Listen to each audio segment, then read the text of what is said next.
Fun fact, elephant ears was what was in the oven when I burnt my hands when I was a baby. Oh my.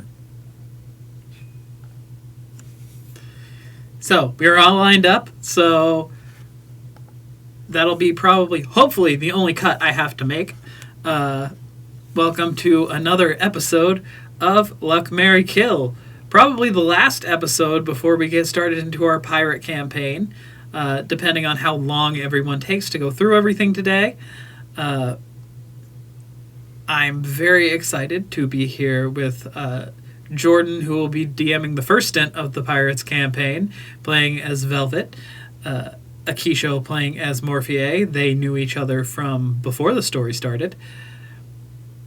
Dan as Patches. Sarah as the slowly insane going Chime. And Susie as Cordelia. Now, last we left off, Chime was in a private car a private part of the compartment of the car on the train on the way to Newtocket to drop off the mafiosa's daughter, Arabella Cervanti Jr., to Arabella Cervanti Sr., and the rest of the group was recounting their adventure to T.W. Henhouse, the reporter, as they made their way safely. And we arrive now in Newtocket at the train station. What would you all like to do? Did we get any rest in on the train? Yeah, you all had a full rest. You all have your full HP. And Michelle, did you ever send me my character sheet update? Oh, did I send it to you? No, I forgot. And I forgot to send Jordan the pirate once. Jeez, get your shit together. I feel like Time, after hours of muttering to himself, did finally fall asleep on the train. And now that we have arrived at our destination, he has awoken, and he has a clearer sense of where he feels like he needs to go in terms of his soul direction. He has a new purpose. A renewed purpose in life. If life is what you want to call it. Ooh. Deep. An Wowza. illusion. Some might say a construct. Yeah. Some might say a construct, yeah. Some might say that life doesn't matter at all.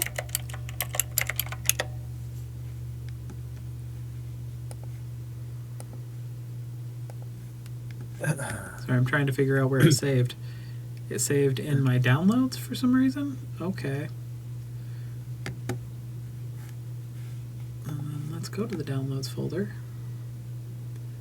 And let's put it in iCloud and share it with Susie.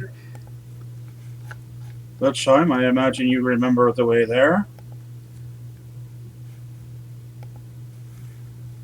Oh yeah, I remember a lot of all those things. So yeah, we can go. Let's go.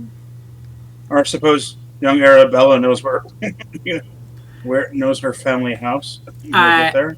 I do know where my mom's house is, yes. And I am sorry in advance for anything she does or says. Well, I gift her the drawing I made of her in episode 1. Oh, thank you. Why did you draw her in the nude? I did not. She is a minor. Oh, wait, no, she's in college? Probably not a minor. She's not a minor. That gave the same energy of, no, I will not make out with you.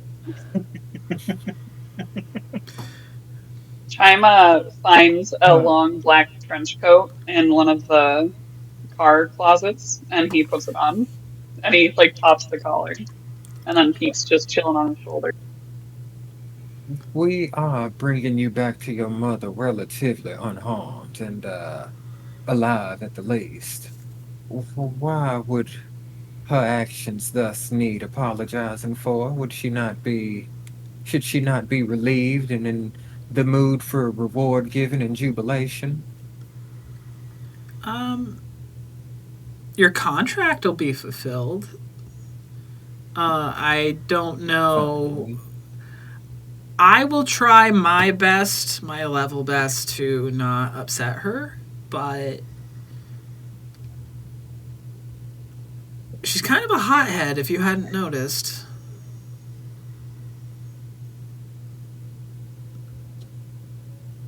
Yeah, one could say that. Well, I suppose we best well get it on over with. We are near the end of our journey, as it were. Who knows? Maybe she'll even be thankful instead of just expectant of our results. So you make your way through the streets, the various shops you pass along the way. It's bustling. It's about midday now that you've arrived. Could I ask something? Yeah. Is it the nature of the pact that we made that was killing us whenever Madame Cervantes' daughter was dying? Yes. Or it wasn't Madame Cervantes herself that was like, "Oh, I realize my daughter's dead. Time to like suicide squad these guys," you know? It was automatic. Got it. It wasn't her pressing a button. It wasn't her pressing the button so much as it was the pact itself being triggered. Which was her doing. The pact was her doing ultimately. So A ready action, if you will. Yeah. So if you're asking if it was her doing it, sort of. But was she the one actively doing it to you in the moment? No. Got it. And you make your way through the streets. 4-story buildings, some of them becoming 5-story buildings, one of them even going as high as like 7 and still has a crane on top, and they're trying to keep going with building. If you look to your right and see a sign that says world's tallest building coming soon and under construction. If it gets any taller, they're all going to start speaking different languages?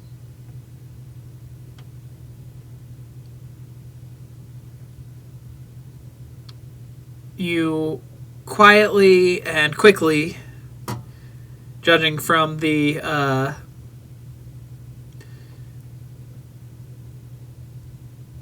way that the group kind of has exhausted themselves up until this point, just trying to get this done, move through the streets towards Madame Cervantes' home.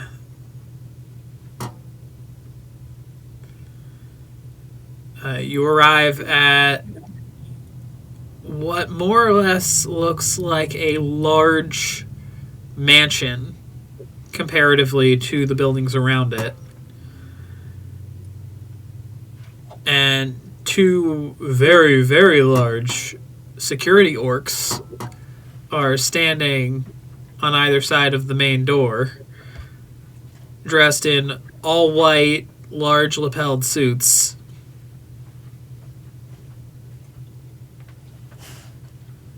State your business.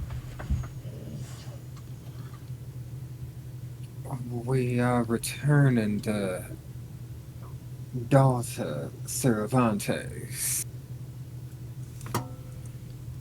Hi.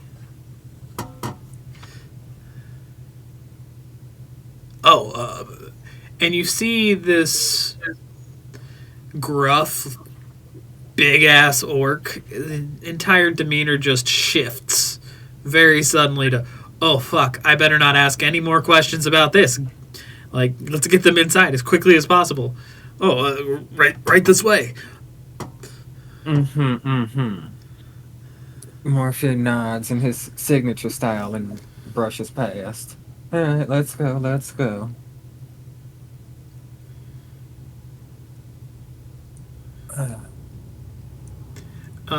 The orc in question, with his partner snickering at him for having even asked, the whole time is escorting you through this house, and you didn't really get the chance to take in the upper levels so much as the basement last time you were here.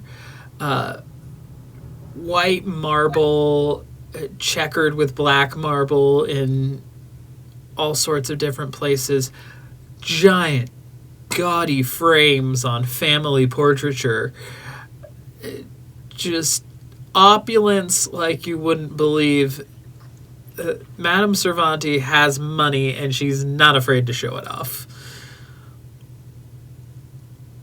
And you come to this long, long dining room, and at the opposite end, eating what appears to be some sort of fruit salad, and has a poached egg next to herself, is Madame Cervanti, with newspaper in hand, looking down at her food, and she looks up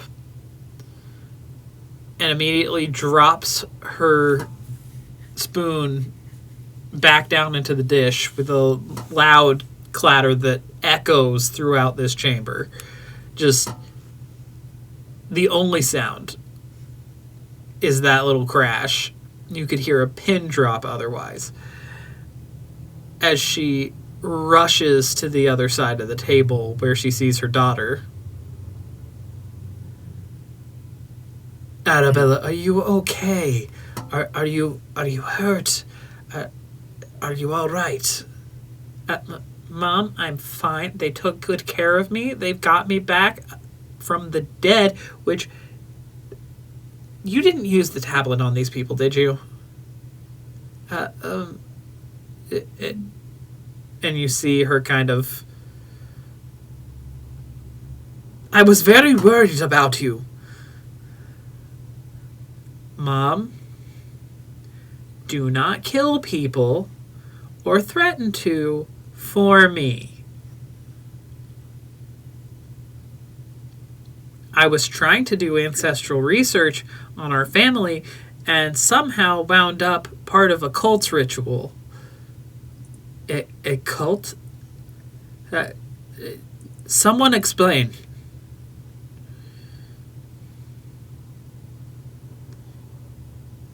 Look, I have no idea how to explain it to you because I was also being used for it, so I'm going to leave it to one of these fuckers to tell you. Oh, what does it matter? You got your kid back. I suppose that is true, and I have you all to thank for it.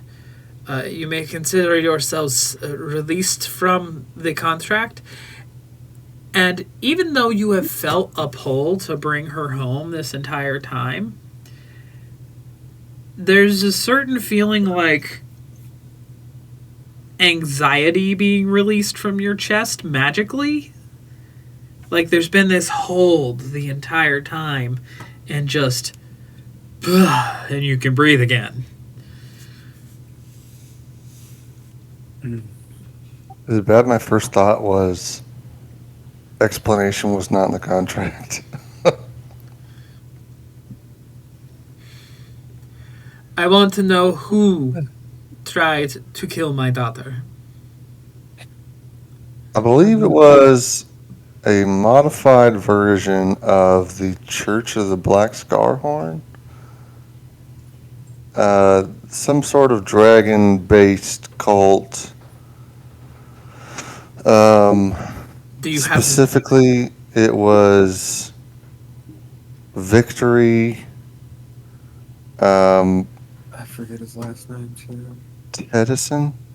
Yeah, Victory and Tedison. And Victory Sorrows and Tedison. One other got away. Was it? You mean Tedison, the inventor? Yes. Vekna'at was there too. Did you say victory sorrows? That's correct. That bastard. And the Vekna'at? Do you mean the... And she goes and there's a Ancient Paris, yes. strange book on the mantle that was behind her. You mean the God Queen, or the one that wanted to be a god? That's correct. Something about Avatar to Tiamat was involved, and your daughter's, well, your family's bloodline and literal blood was involved. That would make sense, given the legends and the legends passed down in this family. Yes, I'd not only keep a watch on your daughter, but maybe on your own self too. Who knows who they'll kidnap for this ritual. Right, I will be keeping a closer eye on her. Mama, no, I have to go to school. We will discuss this later.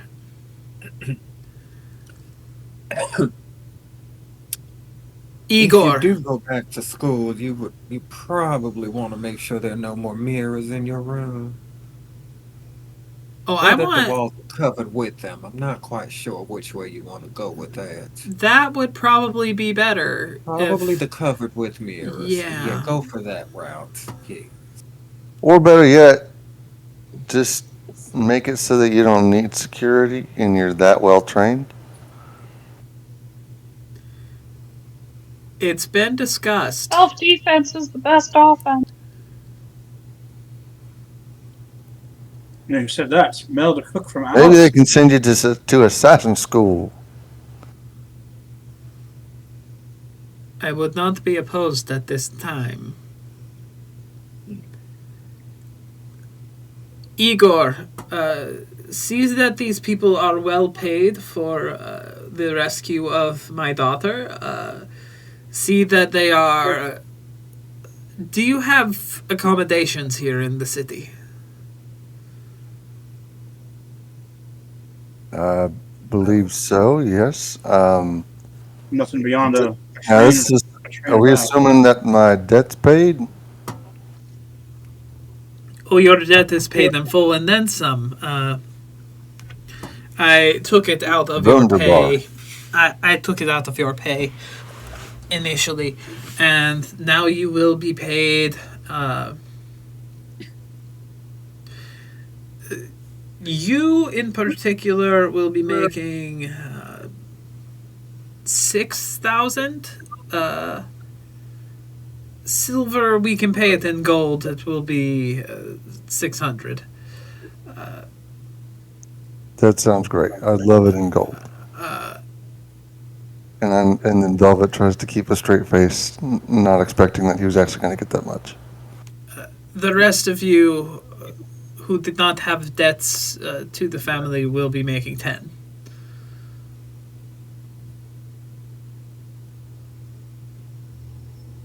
And what about my ship? Your ship was worth 275. So if we take that out and give you a full new ship at whatever port you desire, and at this point, Morpheur, you hear inside you, you're going to want that in Orleans. I would say you've read my mind, but you're kind of in there, so you probably heard all that anyway. Oh, I heard every word of it. I've been monitoring closely since the encounter with the cult. Yeah, I figured you were. I gotta stay up to date on things when we have meetings with the other. I I have a sneaking suspicion. It was said that the avatar of Tiamat was flying off east.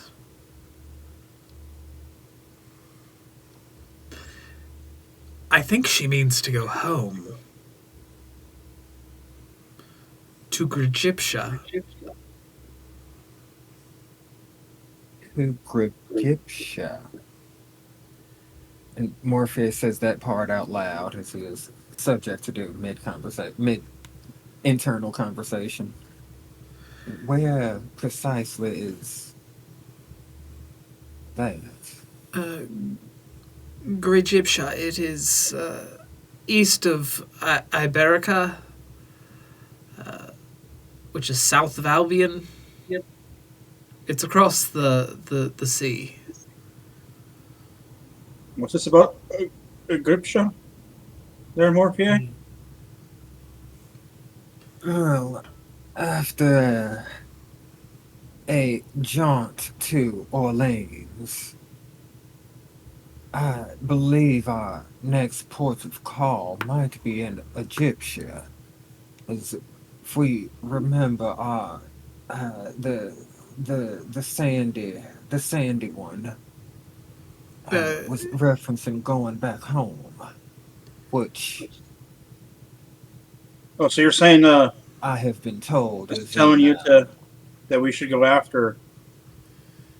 well, considering if we do not, it's very highly likely that they will gather enough power to destroy the world and everyone in it. And we were only partially, minorly responsible for it getting free. It might do to go and at least take a look and see what's happening. There Unless you are could finish the job. Although, there are also others across the pond in Golica that could be helpful to your pursuits of crystal skull-based nature. yeah. However, you are going to have to go and get someone from Orleans to take with you, who will act as a guide through how to find these resurrectionists. And from the point that I awoken and could far back remember, this entire journey has been one big search after the next. This one I have a more precise location for. You just have to. Well, you're going to have to do something that one member of your party might find objectionable.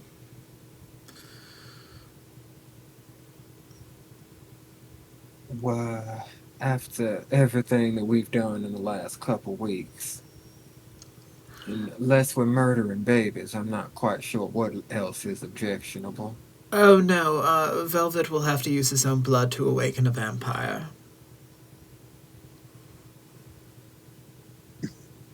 And this vampire could help us in our situation and with my brother. She did make a deal with me that she would come back for such things if I needed her to. Well, This is in Morpheus' head still? Yeah. Yeah, it's just Mass talking to Morphea. Got it. He's just zoning out. And the rest of us just sitting here in front of Madame Cervanti smiling. Meanwhile, Madame Cervanti looks at Cordelia while this conversation is going on. Is that what I think it is? Is that a dragon's egg? Yeah, you were surrounded by him. So was I. No, not Arabella. This is Arabella Senior. Yes, it is. I've never seen one up close before. But if you'll allow me. Don't drop it. She gently hands it over. your daughter was also surrounded by these, and that Ta'ankev lady had some of them like go into her, and one of them, I don't know, it was really weird. You mean Vekna'at. Egyptian is pronounced in reverse. Ancient Egyptian. Modern, yes, it is left to right, but ancient is right to left, but you have to be in the know in such things. Even scholars do not know, but those of us who are avid draconic anyway.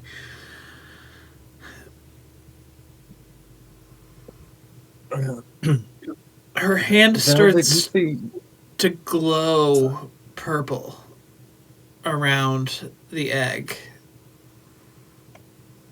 like the energy with which she previously murdered someone. Hey, now don't fuck with it. And she sets it on the table. You no longer hear the voice inside. You no longer sense it. But what you do hear is a tap. A tap, tap. A little scratch. A little... Another tap, tap, tap. And then a crunching sound. Tori crouches close to see if she can look through wherever it's starting to split. And the egg cracks, and a little mucousy membrane starts to break apart inside of the egg, and a little pink snout starts to emerge.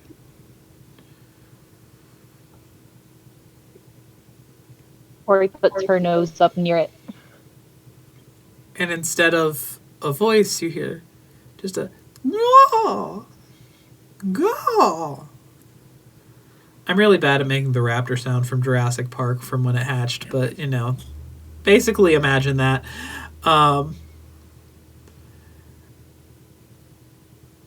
And it twists its head and looks directly up at you. And if something so reptilian could actively smile,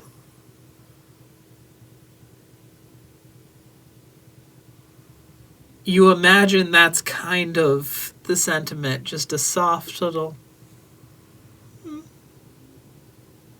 I would kill for you.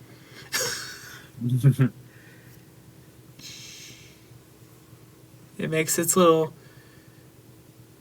chirping coo noise again. Just snakes its head out, and you start to see very cherry blossom like, leaf like, flowing mane from the top of the head down the back. And it slithers out onto the table with its tiny little legs.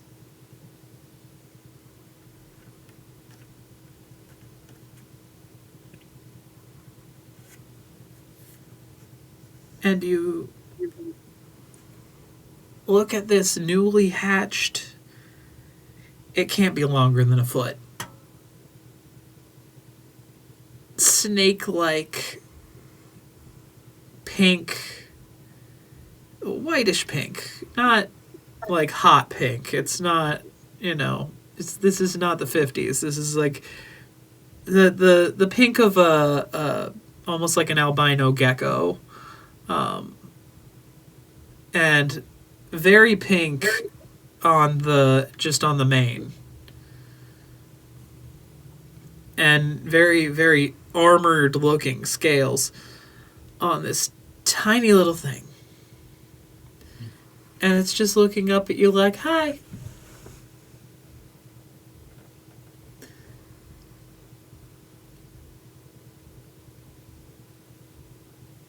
And in Draconic, I tell it, I just met you and I love you. Do you approach it? Yeah, I said that I was up close to it. It comes forward and just rubs on your face. Very gently. It doesn't really have the muscle structure to do much more yet. It reaches up.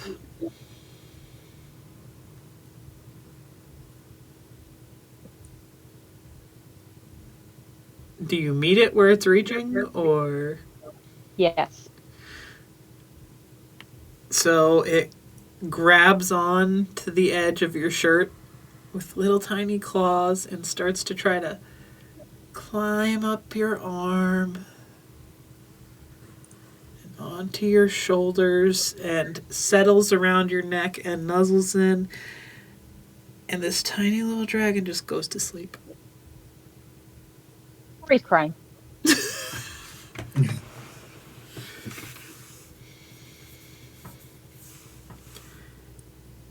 And Morpheur, you hear, yes, she made a deal with me that she would come back for such times as these. Anybody looks over, you see Morpheur is looking over at Velvet, and he has this smile on his face. It just is showing the slightest bit of fang. And he goes, oh, well, he's a rather dear friend. I'm sure he won't mind donating a little bit of blood for the cause, voluntarily or otherwise. Madame Cervanti is looking at Corey with admiration would be an understatement, and no small bit of jealousy. Lady Cervantes jealous of someone? Yes. I do hope that you and your new child here will visit us often. In fact, Bruno,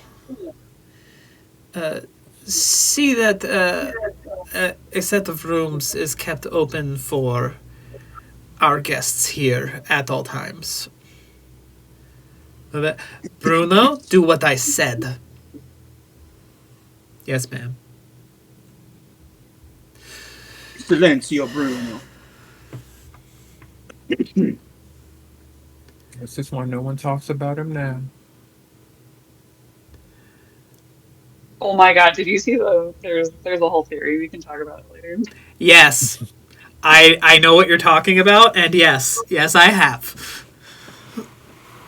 I don't, and I will need an update later. I agree with it. So Wait, with what? it's a theory about Bruno and Kanto.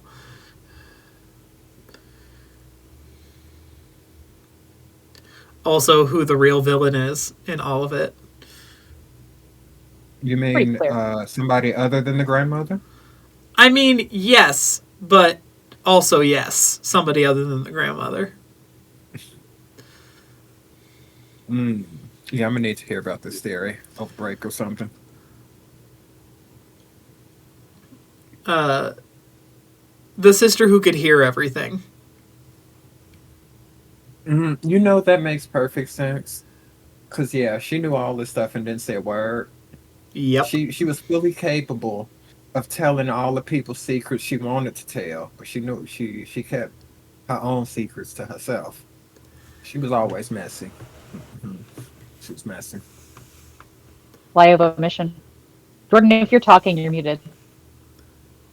I'm singing to myself the song. Perfect. So, Igor is making sure you are getting paid. Bruno is making sure that you have accommodations whenever you come through the city. I will take the 275 out of your 1,000 or 10,000. Sorry, silver, and pay. Well, I'm going to have to pay part of that in silver, but most of it in gold, so it's easier to carry.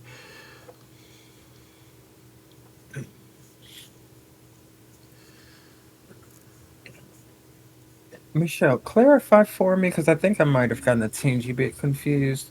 Who has been speaking this to me? Has this been Madame Cervantes in my head, or has this been one of the triad? The in your head was Mask. Okay, I thought so. The money part is Madame Cervanti talking to the group right. and to Corey specifically right now about the ship. Okay. Yeah, I thought so. And what port of call should we arrange for this ship to be placed at? Good question. I guess the nearest one, because I'm ready to get on the water.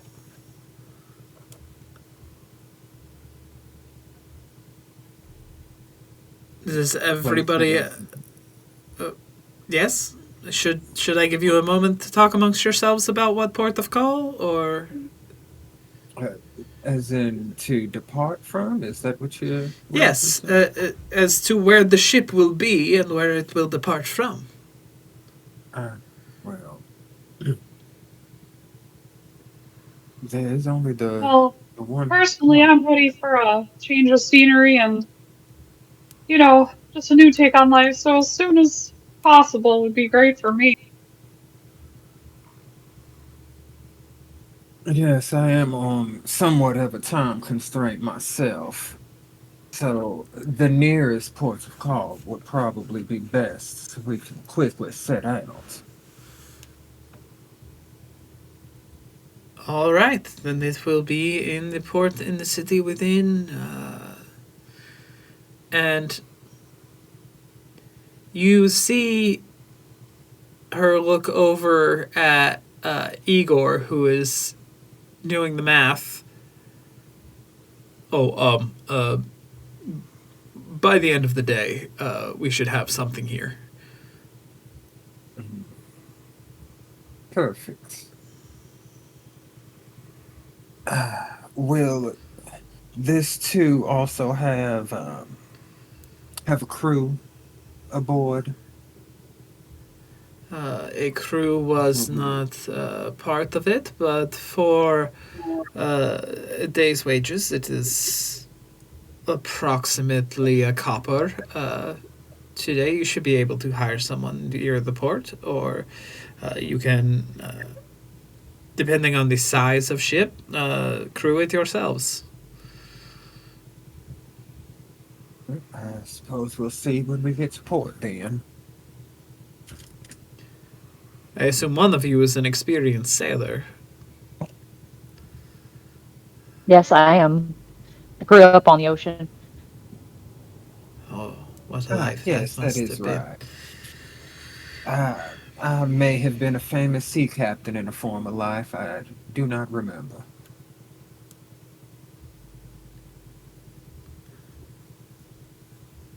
So you all have an abundance of money. You have a place to stay should you wish. You have a ship on its way by the end of the day, and you have time to do what you will.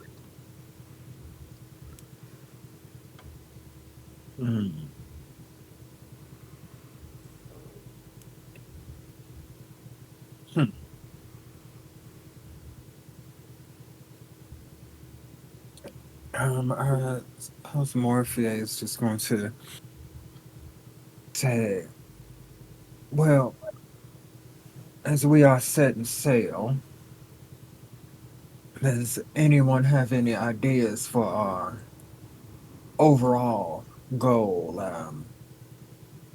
No, I feel like I fully don't recall if I said it aloud or not previously, but apparently the creature that we'd seen, Vekna'at, Yeah, Vekna'at is headed back to her home base, as it were, someplace overseas in somewhere called Egyptia. The Does sound cradle of rather exciting civilization. and all. It's Greegyptia, with a Greegyptia. yes, Let me like look at my notes. like the Greeks would have loved in ancient Greece. It is a blend of Greece and Egypt. Gotcha. Greegyptia. The That is where cradle of I've been civilization. told that the creature is making its way to. In lieu of, there's apparently someone in Orleans that could possibly assist us.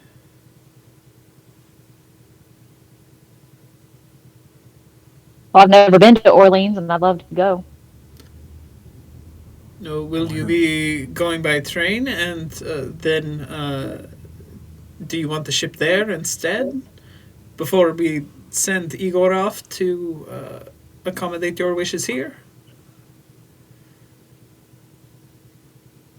Okay, let me see. But a How better, far faster route. is? Yeah, that's. The only obligation I remember making is a date in Ticonderoga. But I didn't necessarily set a time for that. So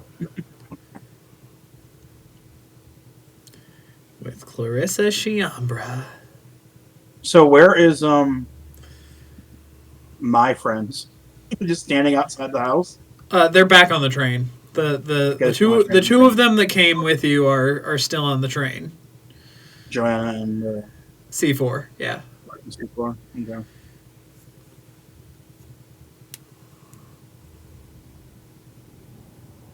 No, is it faster or better for us to train down to Orleans and then pick up the ship there?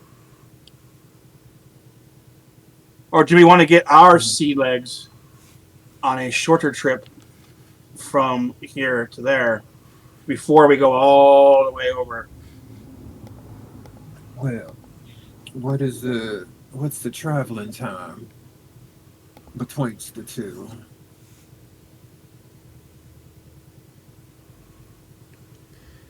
Somebody Google which is faster, because I honestly don't know. How would we be able to Google how far it would be by boat? Like how long? Okay. Is it faster to go from New York to New Orleans by train or by boat?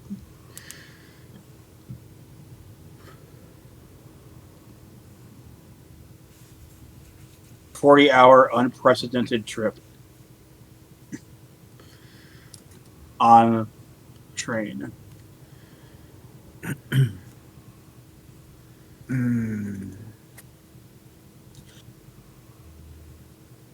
Several steamship lines. Steamship will work.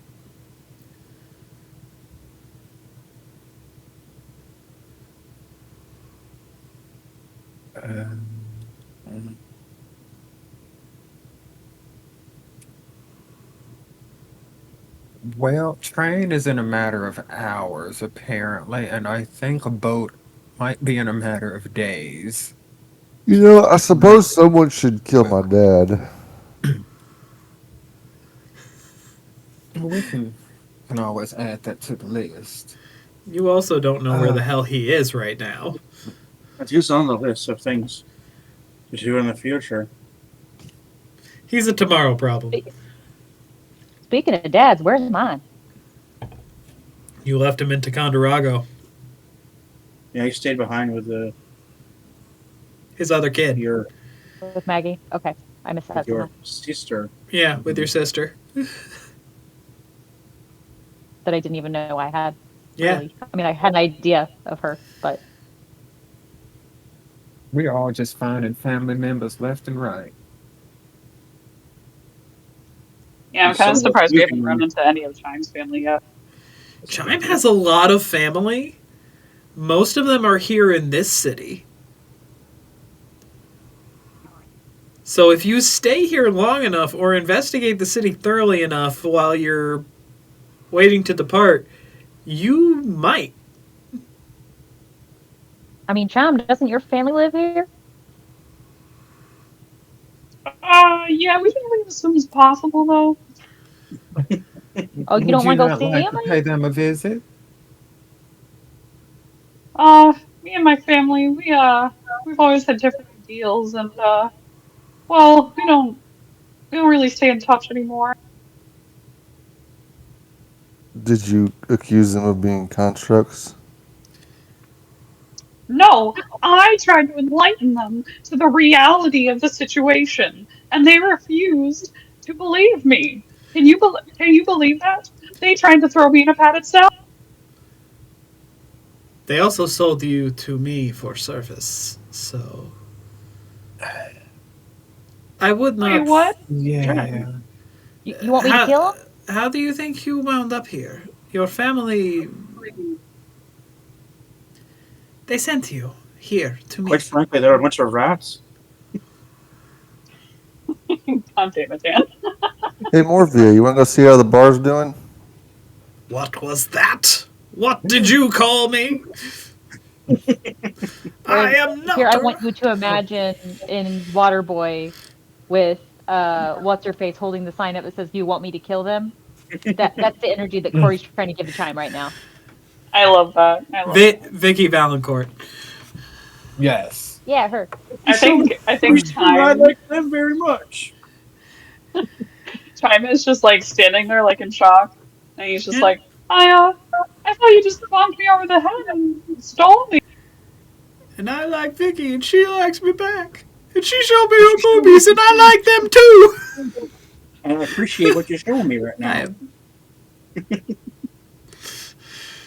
Well, I mean, let's broach the subject. How did you get a hold of each of us? If everybody wants to know. Oh yeah, how did you kidnap me? I can't sleep. Chime's having an existential I mean, you dissociation. had an ongoing debt with her, right? So, I mean, that makes sense. But yeah, she could have just said, "Hey, come in." I would have come in, but I think it's the style that's the main point. you were all black bagged, but to your point, the two bartenders were gathered from outside of their place of business, my place of business. Oh, wait, you owned the bar in which they work? Oh, yes. They were working off their debts, and this was Wait faster. a minute. I thought the old man owns that bar. No, the old man works for me. Well, run me over with a wooden shoe. You would be Sure. hard That's pressed what to it wouldn't find do. most places in this city that are not second rate are run by me. Wait, do you own the guards too? Which guards? The city guards? Does it matter? Yeah. Some of them. Some of them no, some of them cannot be bought. But those who are not dirty know those who are and are therefore guilty by association. Interesting. You mean to tell me there's cops in this city that aren't dirty? A few. Some of them are my take, some of them are on someone else's, but ultimately there are some who are trying to do a dignified job. The problem is they do not purge the system of the ones who are doing the undignified job. Well, the problem for them, not the problem for me. It works out in my favor. But have you ever heard the expression, can't quite remember how it goes, everyone knows a good cop, but every good cop knows a bad cop. And therefore everyone knows a bad cop.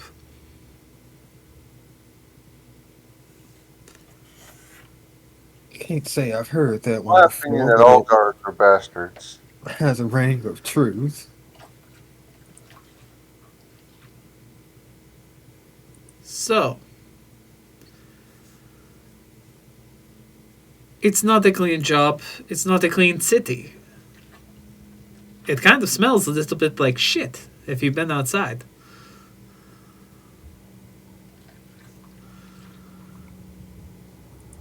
I mean, you are not wrong. This is very much why I keep a scented handkerchief near me. It is a small, cramped island where some people need more protection than others, and some people are performing public services that are not as appreciated by the law.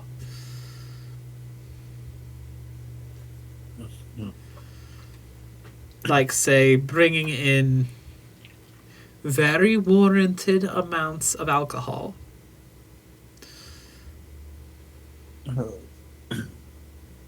Most amounts of alcohol are warranted. It just simply depends on the situation. Precisely.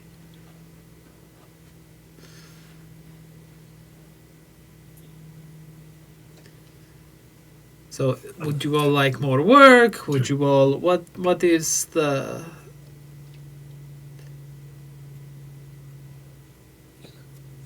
I just want to get out of here. Yes, I think we have our tasks lined up for us. Very well.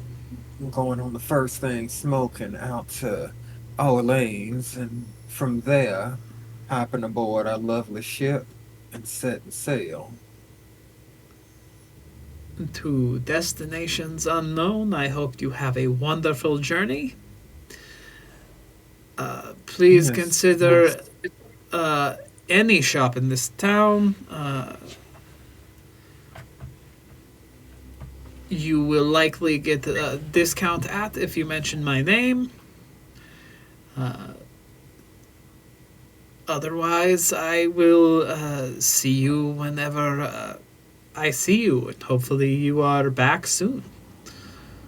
Yes, it shouldn't be gone too long, one should hope, unless, of course, Vekna'at absolutely obliterates us before we have a chance to return, but, you know, things like that might happen. But other than that, a nice, quiet trip over the seas should do us some good.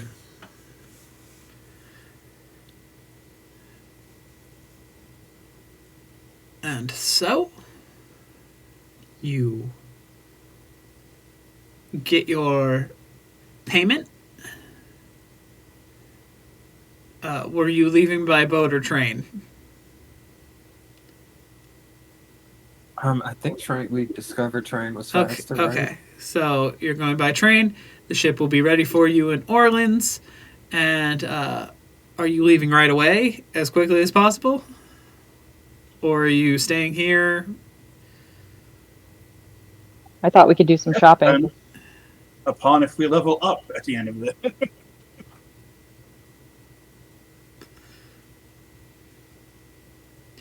That was the plan at the end of the session, but that's going into Arc 2 after the pirate campaign. I gotta go meet a We that was doctor 10K a about piece. something. Yes. after Yes. that. I think Chime is going to go visit his family's workshop by himself. 10K gold, which is 1K, or sorry, 10K silver, which is 1K gold. Got that backwards. Okay. But most people deal more in silver than gold because things are nice and cheap. This is the age of industrialization.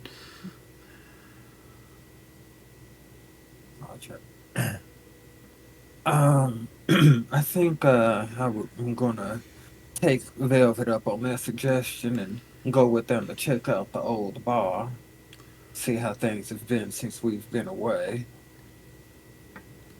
Okay. Is anybody going with Chime? Is anybody going with Velvet and Morpheur? Chime said they were sneaking away. Yeah, to go alone. So, is anybody trying to tail Chime?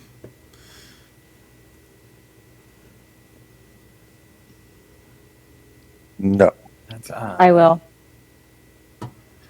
So Corey's tailing Chime. Patches, where are you going? I'm trying to figure out if I could, fast enough, shoot over home in Hellmouth and come back. That would be really difficult. By the But time I'm leaving it's tomorrow, then no. yeah. If you're talking about leaving tonight, then that's no. If you want to push it till morning, you could go check in for probably like 5 minutes and jump right back. Like it's a high buy. Like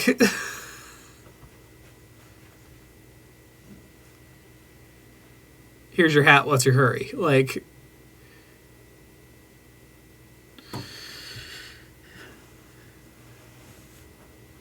It's probably best to stay apart for now.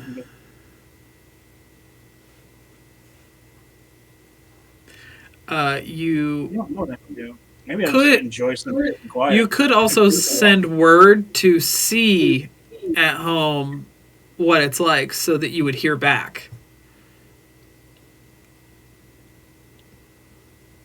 Sure, I'll write a note. Write a note. It's my brother Finn, Okay.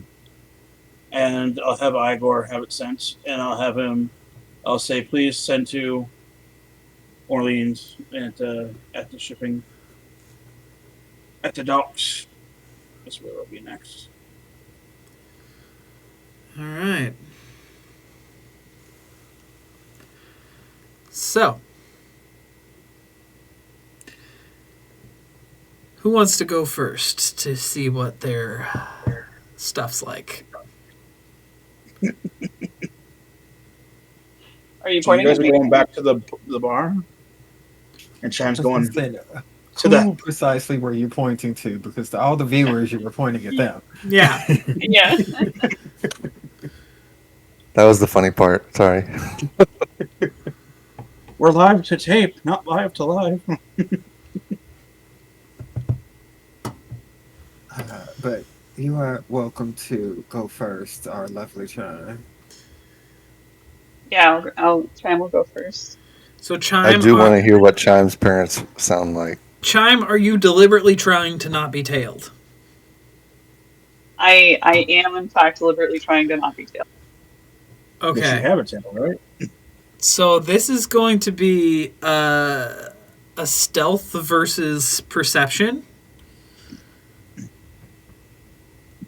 I actually have advantage on stealth, so that's fun.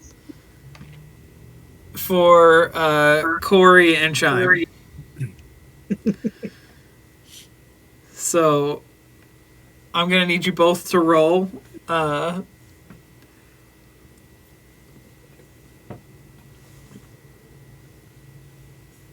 The first go of this journey.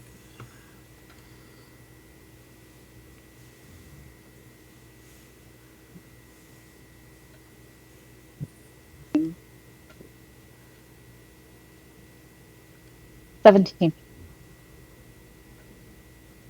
So what did you each roll? 17 and what? 19. Okay. So Corey is following Chime, and you Chime's fast for little guy in all black moving through crowds, some of which are other radishes here in Newtocket. You start to lose him in the first crowd. Go ahead and roll again.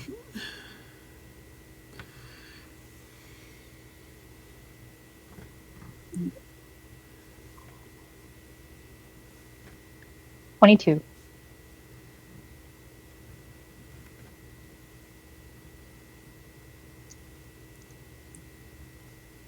Uh, 16. So, where you had started to lose him before, you gain it back just barely, and you have to like almost run to catch up. And Chime, you are most of the way home. You are beelining for it at this point. I'm gonna need you to roll one more time each. Can I ask to do something? Absolutely. Chime wants to take a shortcut through the sewer. Okay.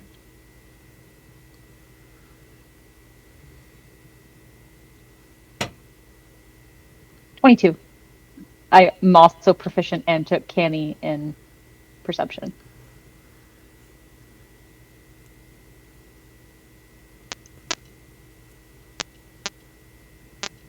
Chime's got an 18. Oh.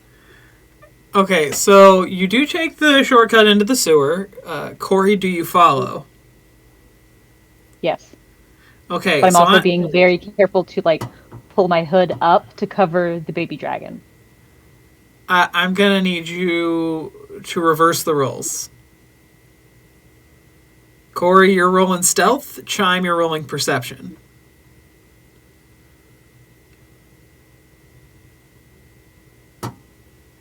Fight. 6.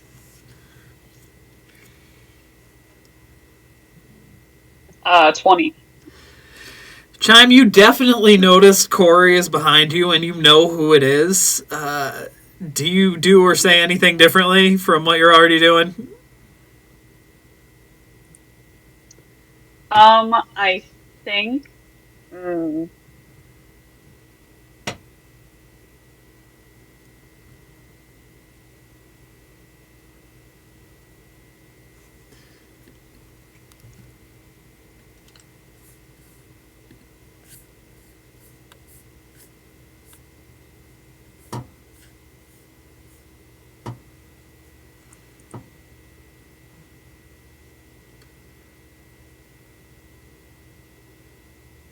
Chime is gonna cast Grease around where Cordy is, and then try to dash away after.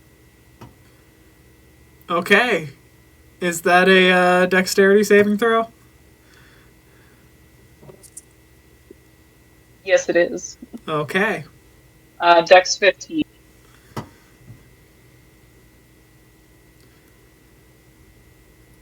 I rolled a 15 and I have a +3. Holy shit! God damn. So Corey is tailing Chime still through the grease. Oh, damn it, Undeterred. Cordy! Why'd you have to follow me? Call me Cordy, and I'm following you because I'm worried about you, you little shit. I'm fine. Don't call me little shit. That's fair. But are you sure you're fine? Because you're not acting fine, and it's bothering me. Well, how would you feel if all of your conspiracy theories that you always thought were true, that everyone thought you were crazy for thinking, actually ended up being real, and like you don't get any credit or anything, and then you realize that all of your theories were real, and now it's like too real, and then your whole world collapses around you, and then you find out that your parents abandoned you to die? How would you feel, Cordy? She approaches Chime and leans down and hugs him. Also, technically, I just starts crying.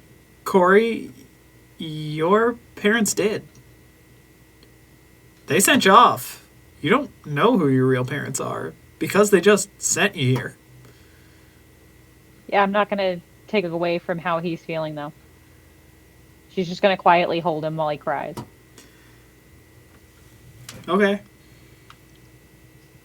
I just wanted to ask my parents why they did it. I mean, we never got along, but like, I didn't think they like hated me. She takes his face in her hands. Look, no matter what they say, they don't matter. You have people that care about you and love you.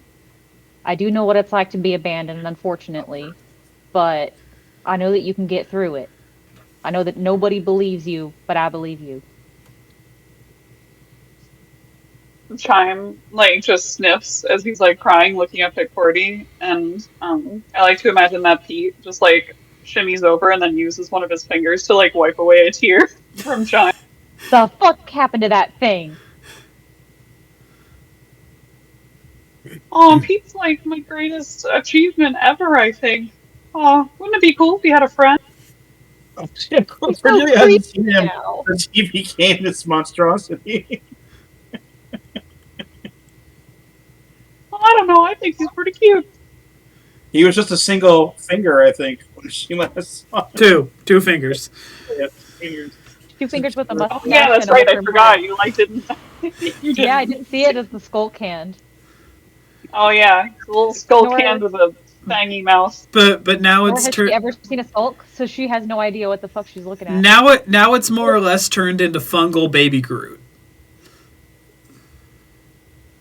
Wow, disgusting. I love it. Oh well, thanks guys. Oh, I'm just pretty distraught. And I think I need a new career path, maybe. This just isn't working out for me anymore. Well, if you want, you're welcome to come scam the shit out of people with me. But if you want some backup, I'll be there for you. If you want some space, I can give that to you too. Chime just kind of sniffles, and he's like, "You would teach me to scam people?" I sure would. Oh, that sounds kind of fun. Because fuck people, they're the worst. People barely even exist. What even is life anymore? Ugh. I'll have to do some more thinking on that. Well, first, can we get out of this shithole? Yeah. She climbs back up and moves the manhole cover over. Yeah, Chime comes up with her and he uses prestidigitation on the both of them to clean.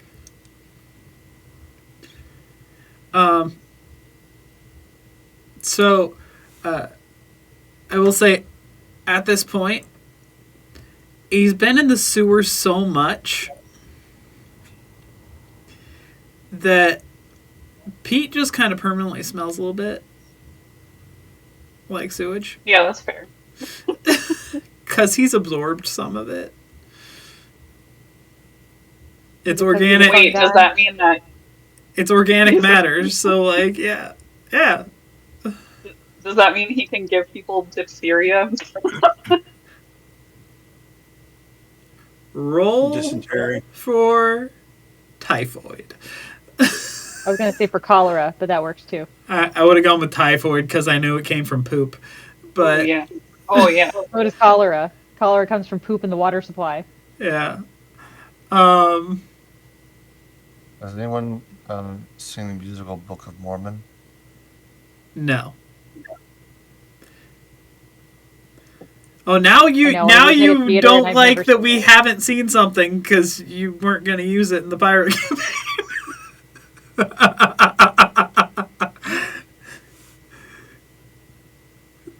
So, you both, Chime, you know the way like the back of your hand through this part of the city. It's up towards Times Point where your parents' shop is one of the premier clock-making shops.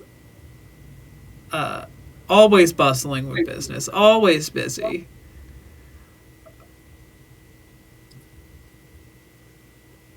And you find both your parents working away, filling orders, not even registering that you are walking in because they are mom in the back actually working on the clocks, dad up front selling to people.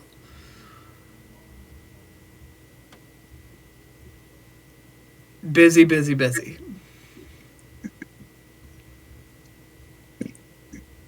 I'm just gonna walk up to... Are they, like, standing next to each other? No, your dad is at the counter. All the glass display pieces, currently talking to a customer. Feel free to wreck that. Uh, and you can see through like a little angle of a doorway that your mom is back, the tiny little pieces just working away on somebody's pocket watch on like magnifying glass, light above it, the cloth mat, the white gloves, just full I'm service. just starts critiquing their work. Chime's gonna walk back towards his mom. She's back turned. She's in the zone, so Okay. Or he's So, just gonna hang how's back things and going? watch from a distance. sorry you both talked at the same time. Sorry, I was just saying that Corey was hanging back and watching from a distance. Chime, what did you say? I was gonna say, wow, some things never change, huh? Too bad you didn't try that hard to fix our relationship. Her the tools fall, and for the first time ever in your recollection, one, you see your mother damage something that she's working on, and a spring just goes a tiny little spring goes flying across the desk towards the wall, hits it, bounces off, rolls someone on the floor, and you hear her for the first time in your recollection go, "Shit!"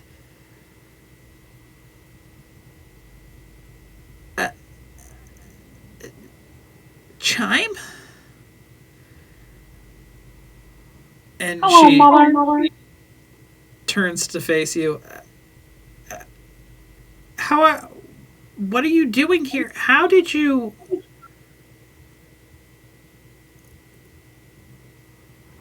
Are you surprised to see me? A little I bit, can't yeah. imagine why.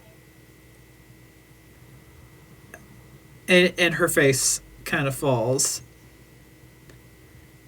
and she goes, I'm so sorry that we come with me." And she walks even further away from the front door. But before Chime follows her, he wants to take a look at the watch that she was working on, and you just see him like take one of the pieces that's not connected and then put it in the right place, and then he follows. Corey tries to catch his eye and like basically mime out, "Do you want me to come?" He signals no. And then you see Pete go invisible. So, and she leads you back into the more residential part, because they do live attached to the shop in a space kind of down under it. It's not. It's cramped for how large your family was before all of this. And usually it was full of at least like 5 or 6 of them, like running around and or eating or doing what, just basic life in a house. No one else is here. They're all gone.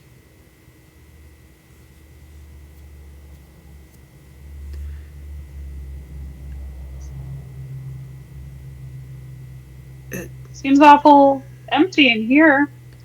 What'd you do It- with the rest of them? Nothing. They all moved on.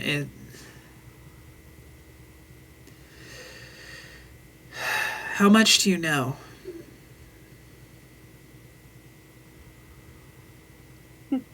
Well, depends on what you're talking about. In a manner of speaking, I know just about everything. So you know that your father ran afoul of gambling debts? No, but Boy, that really doesn't surprise me. He won't talk Nothing about really it. surprises me anymore. He won't talk about it, but he's getting help. He, much like you, he thought he knew better than literally everybody else. And knew better than everybody else when it came to which horse was going to win. And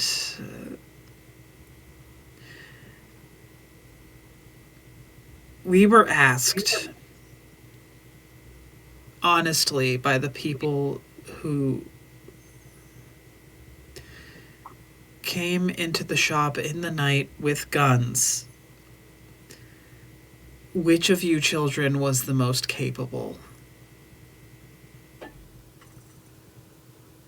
And despite everything, despite the fact that you have so many interesting theories about the world,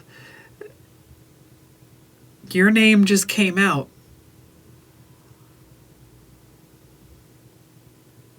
That's a real odd way to form a compliment. Chime, you know what I'm talking about. You say these things that don't make any sense, and they're seemingly outlandish and sometimes have gotten you into trouble, and I was worried as soon as we said it. But you were always the best one. In the shop, at the clocks, and everything to do with the business, except maybe sales. But everything else, you were so capable.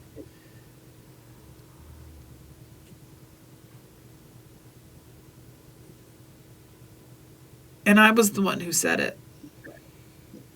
And I'm sorry. Just happy that you're all right. You know, you're right. I am the most capable. And, Dad and I do have a lot in common. Thinking that we're both right about so many things. But the one big difference is, I actually was right. I've seen God. I have proven all of my theories to be correct. I've seen other dimensions. I've seen timelines. And, you don't, you don't really fit into that timeline anymore. Chime, what are you And, talking about? if I could, I would like to have Pete, who is invisible, use his very long talon to come up behind her and slit her throat.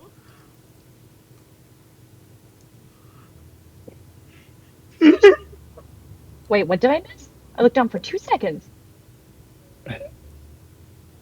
She just asked. She just had Pete turn Sorry, invisible. right now. She just Everyone was had talking Pete. at once. She just had Pete turn invisible and slit her mom's throat.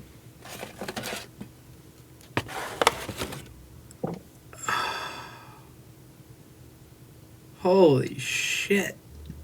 Are you the BBEG? If we had Chime is alignment, not a little buddy would this have anymore. shifted something? Fuck, that got dark. You know what? I don't even know what to roll for this. This isn't... Pete has dex stats, right? Yeah, let me, hold on, I have to grab a sheet, I actually. guess it's like so like Okay. crazy and perfect because she has no idea he exists. He's been invisible this entire time. Oh, it's with advantage, but like... Pete's gotta climb up her without being noticed and brushed off as far as like making physical contact.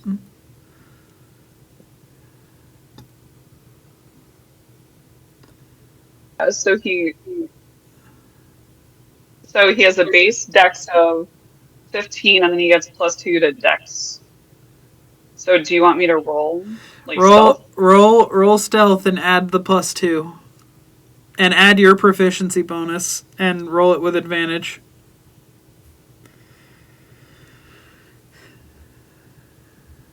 AKA just don't roll 2 ones.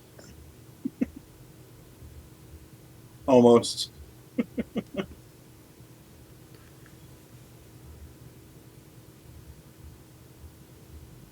I got an 18 on.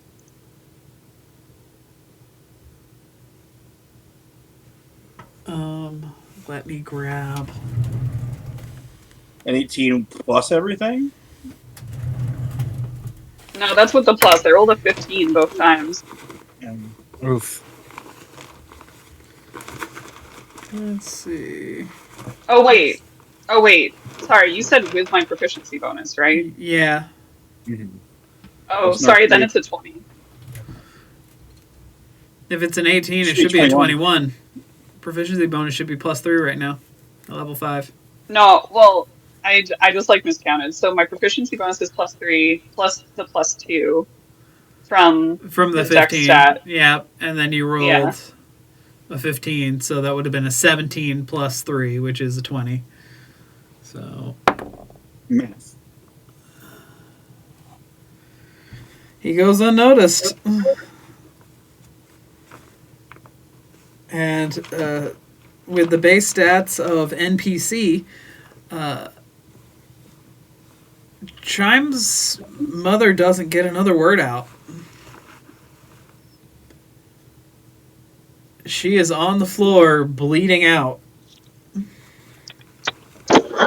I'm just kneels down to her like very casually as Pete is like climbing on top of her chest to like look at her face. And he says, "Oh, don't worry, Mom. I can fix you." Oh my god. That's one past death saving throw. That's another past dex saving throw. Or death saving throw. She passes all 3 and stabilizes at 1 hit point. Incredible. But she is holding her hand to her throat.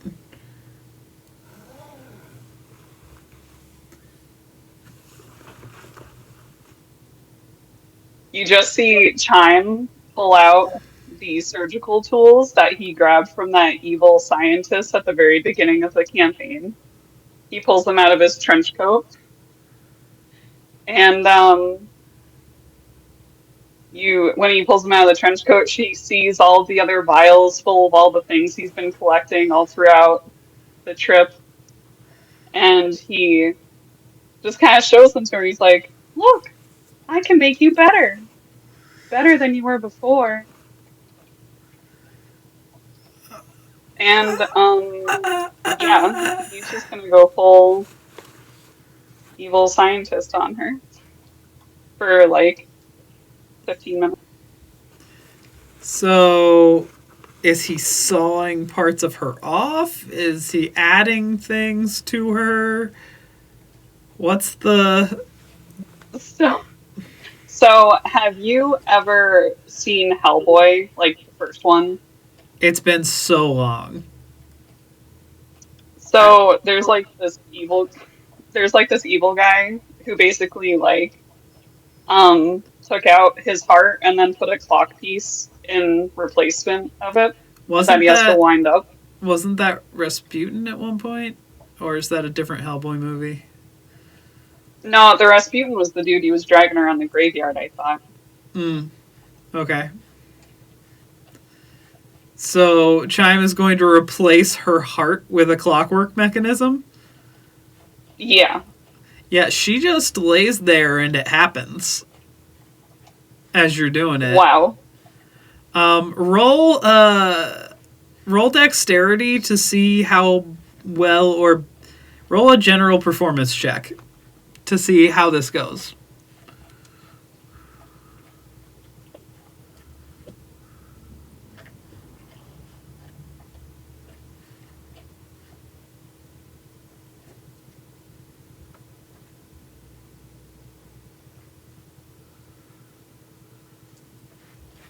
Sorry, my computer keeps like slowing down and freezing. I got a 17.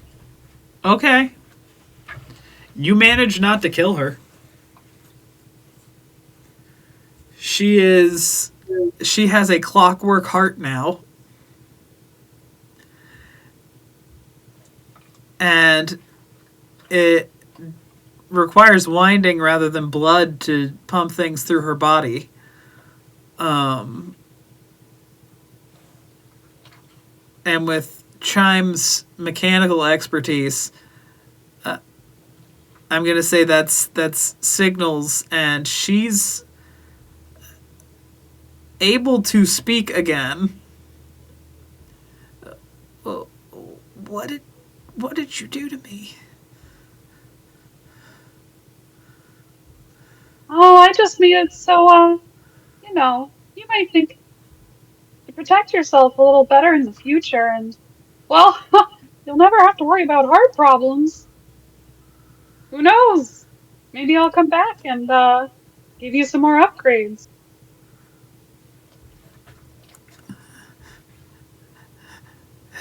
And she's just laying there on the floor, traumatized.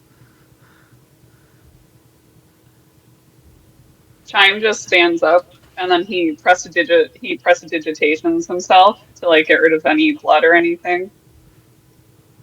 And, he's like, all right, come on, Pete. We should get going. What do you do with Hey, the Mom, heart? why don't you tell Dad I say hi? What did you do with the heart? It's in another vial in his jacket.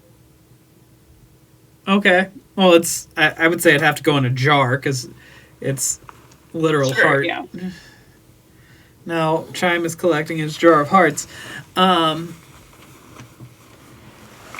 Tearing Mom apart. Just call him Christina Perry. Honestly, who does Chime think she is? Holy shit. Okay. Tearing your mom apart. That's what I said. Uh-huh. Oh, damn. I'll tear your mom apart. Hey-oh! Heyo! Yeah. So, Chime's mother is laying there traumatized. Chime walks out. I am sitting here traumatized. Roll stealth to see if your dad notices you on your way out, because the customer's gone now. And it's been a minute.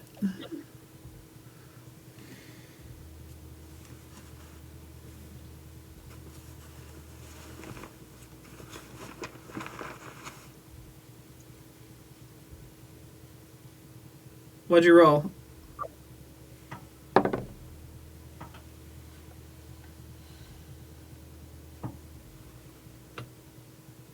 We couldn't hear you. 21. Oh yeah, you beat the 16. So yeah. You walk out, you meet Corey outside. Oh, she was still inside, but Oh, yeah. before she walks out the door, she makes solid eye contact with the dad and reaches out and knocks the nearest thing over like a cat does with a glass of water off the side of the table and walks out. Yeah, what? Come back here. And you just hear An even higher pitcher voice. an even higher pitched voice just blood-curdlingly scream from the back of the shop. And Chime's Shit. dad, who had been chasing towards you, now goes running back in.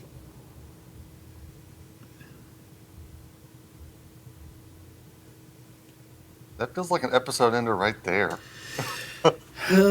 Yeah, fuck your trip to the old hell house. Right. Like, All right, time to go Morpheus and shopping, mine guys. are like essentially going to the bar, being like, "Yep, this bar looks pretty good. All right." Like, hey, everybody. Ooh, yeah. Maybe see if that one devil is still there. Holy fuck. Okay, so with that, we're going to take our break, actually. Okay. Sounds Are you good. okay, Sarah? Is Sarah okay? I immediately went searching for Chime's player sheet to see if it said chaotic evil or something, and I just missed it this whole time. No, I have a plan for him, so that Here's the I'm thing. going toward. I feel like Chime has always been insane. It's just being redirected at this point. Yeah, Yeah, basically, he's like gone off the he actual just deep had end. his own life on the line, so he had to kind of be a good guy for a little bit. It's more like the pushing the tipping point was like when he found out that his parents sold him to do Mhm. that shit because like he like loved his family and everything and like in his like right now he like still kind of does but like he also hates them. Makes Holy perfect fuck. sense. Holy fuck shit. Yeah, we were all jaws aghast. Thank you for that amazing story, Sarah. Of course. Do we have to kill Chime? No. See, the thing No, no. is, to I- get Kills to us first. Chime, you would Yeah. have to go through Morphia. And Because on top, Morphia has also been told to help Chime. and still, like, that was kind of retribution for what happened, but at the same time, it's Biffar! I mean, but did she die? Well, but did she Yeah. die? Did you Don't die? see? Yeah. Elvis not a cop no more. I was surprised that she made all 3 death saves, honestly, like... Yeah. Just That's straight it's like more fun that she blood. did. But anyway, let's take our break. We'll be back in 15 minutes. All right.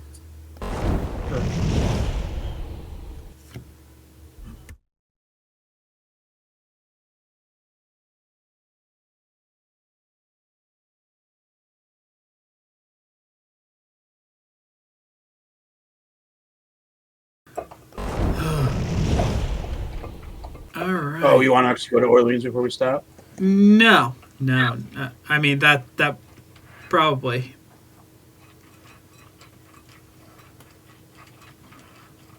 What? Okay. We're gonna have to go to Orleans before we stop, but I don't know if we're gonna get much past that. Which I do want to get to a certain point before we start the pirate campaign because it explains why we need to start the pirate campaign. So after that, we cut to Morpheur and Velvet in the bar. It's still there. It's midday, so it's coming up on early evening. So it's not too busy. Usually late nights are the roaring crowds for speakeasies.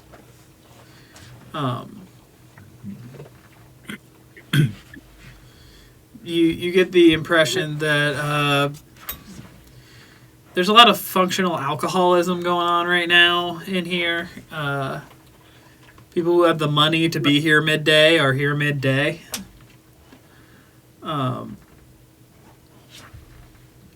Here, have a lunch break, have a drink. Just, you know. It's still kind of a hole in the wall. There's brick wall along one side because it's underground, and the other side is just dirt wall. It's been dug out.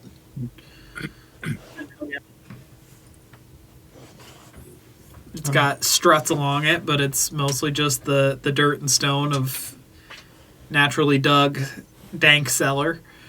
The brick is the side that the actual bar itself is around, and behind it you can see doddering little old turtle of a man.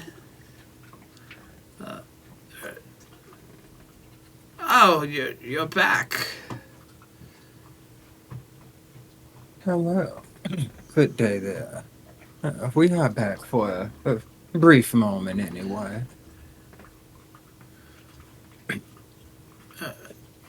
Just Why, popping in to... Oh, you're not looking to pick up a shift? Howdy. Howdy yourself. You look like shit warmed over. Why do you have teeth?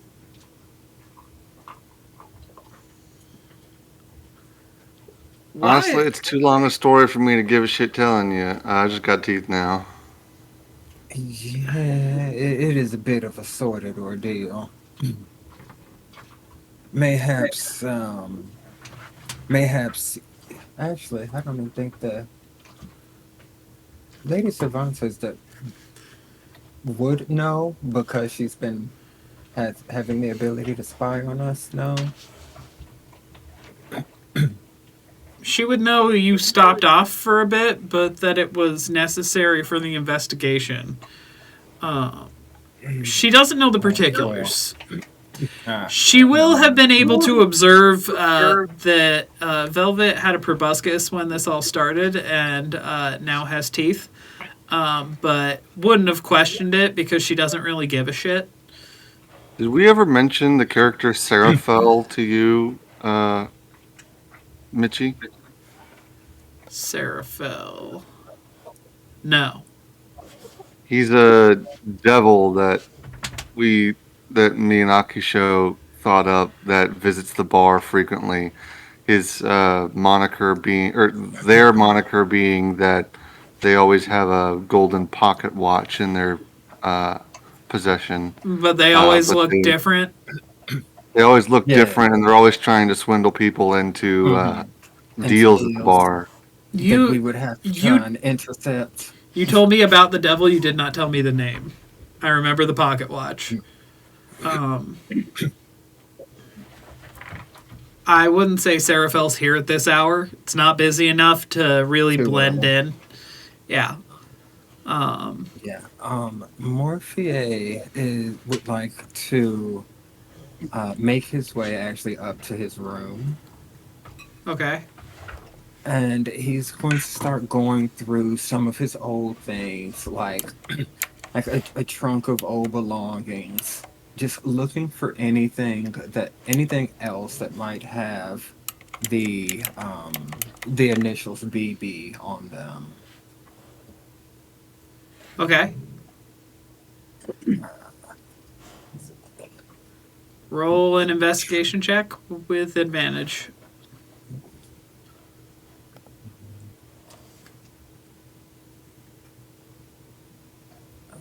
Thank goodness for advantage. First roll was a 2. Second roll was a 17.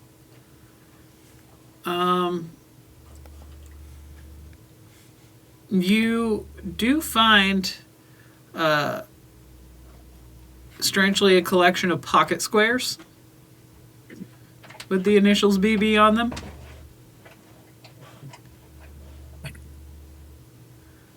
Just kind of in a haphazardly packed shoebox sort of deal. I'm gonna look at them and it's like, interesting. There might be something to this Brokaw family. I'm gonna take them and put them in his bag. And kind of look around, make sure I'm not leaving anything important, which I leave outside of the junk that was in that chest. I have much. But yeah, I think he picks up the last of his knickknacks because he doesn't think he's going to be coming back for a while. So it's basically almost just the rest of the stuff in that trunk is like worthless. And in a sense, just like personal knickknacks. But yeah, he kind of takes a final look around the room and heads back down.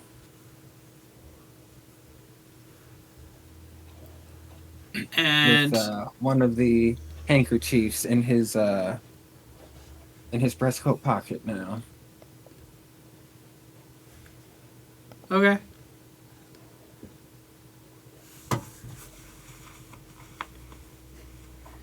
So you come back Velvet. down to the bar. Still the old turtle.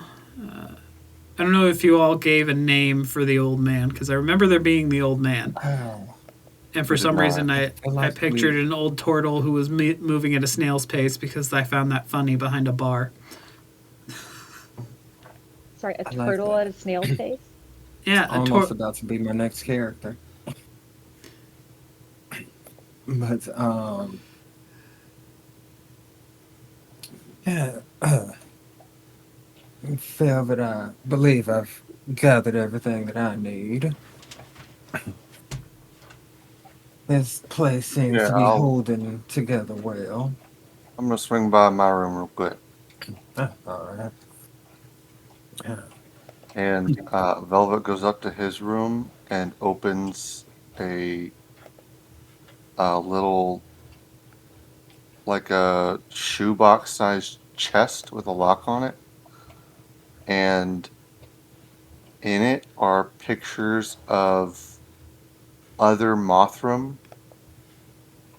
Um, and a few of them are pinned up near the lid with the question mark "Dad" next to him. Damn.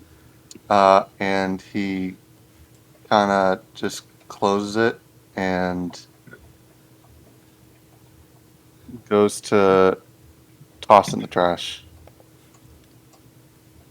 okay.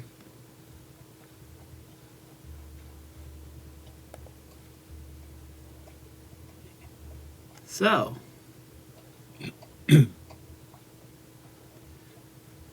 they fall in the trash with just a general shuffling of paper, and the box just clangs in there. Waste paper basket.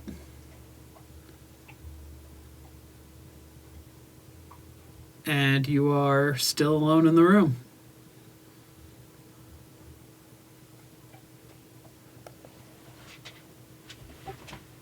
And then I think he really just it's he was very minimalist with his possessions, so he just kind of heads on out, figuring it's a basically an empty room now.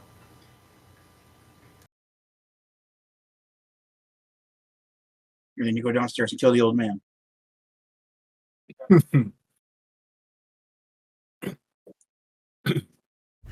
Okay. So, looking as you two aren't looking to pick up a shift, do you need a drink? What brings you in today?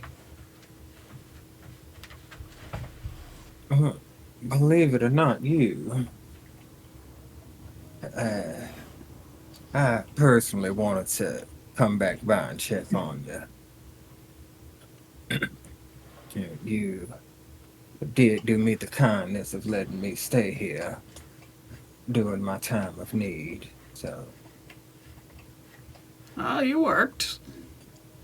well, of course, one must earn their keep. Damn good bartender. Yeah, Damn good thank with you. Thank you. damn good with people. Good at listening.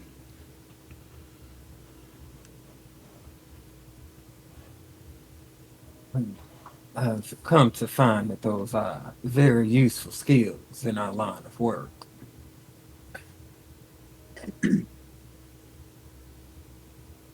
The more comfortable someone is with you, the longer they are likely to stay.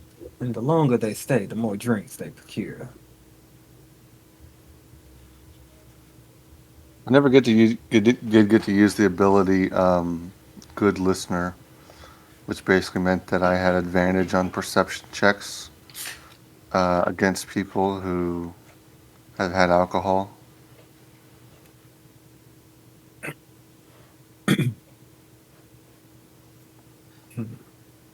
That also, I think, was supposed to apply to insight as well. Oh, sorry. Yes, conversational insight. Perception check was lingo pertaining to anything that you've ever heard, and Perception checks made within a speakeasy.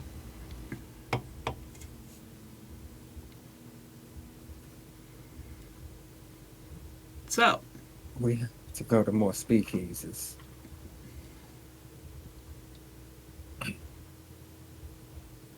you here to thank me for something that you did for working?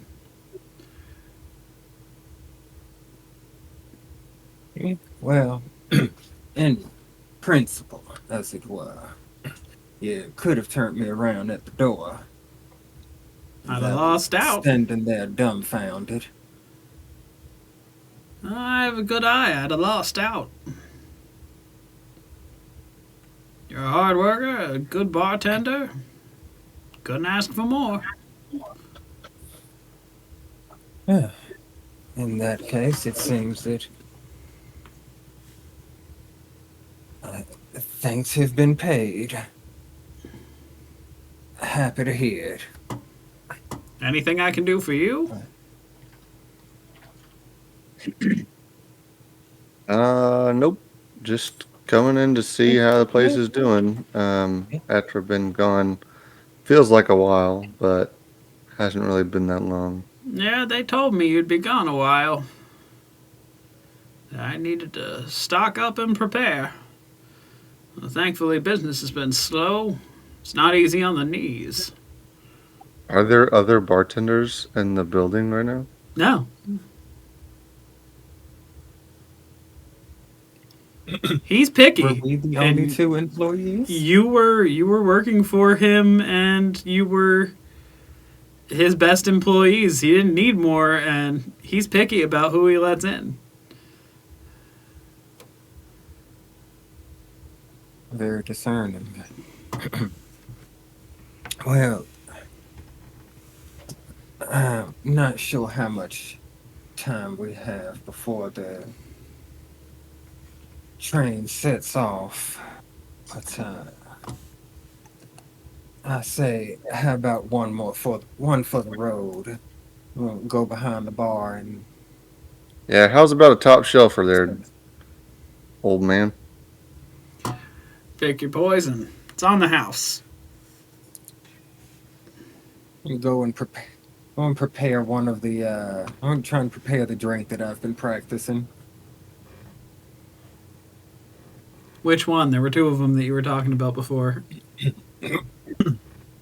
The one I think I did the one with the I think it was brandy and warm spices, Okay. like the more fiery one. Okay. Because there was one that was fiery, and then there was one that was like subtle and One that was floral. sweet. Yeah. The sweet floral one. Mm-hmm. Velvet goes for one of those like 100-year-old whiskeys. This one's That's picking better. And Step stool shelf. he takes the bottle from Velvet and pours out 3 shots and puts Morphier's next to the drink that Morphier prepared, so that now Morphier's got 2 drinks.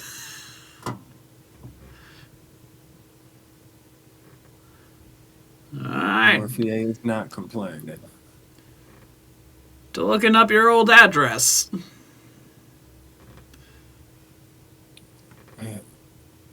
It's a good time. It's in better knees. Don't I wish? And he clinks it with yours and downs the hatch. Just down the hatch. Alright. You two come back now. And come back in one piece. Let me know how things go for you. One piece. And that's where we start our new one. We're gonna be the Pirate King! No. And here I was holding back all the dick sucking jokes with knee talk. How do you think you got bad knees in the first Never hold place? back. Hey, don't knock the man's hustle. Sex Let's work and find work, some way to Michelle. keep the customers coming back. Hey, $5 is $5. Like You mean 5 gold? The special. 5 gold. Yeah. The special of the day is gummy. No. No. Oh my god. No.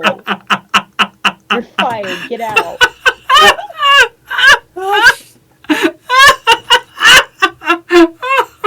If my baby wasn't asleep, I'd throw something. Oh shit. Oh. All right. Ah, So you all more peacefully are heading out from the bar. yes, I think we best head back. All right. You make your way to the train.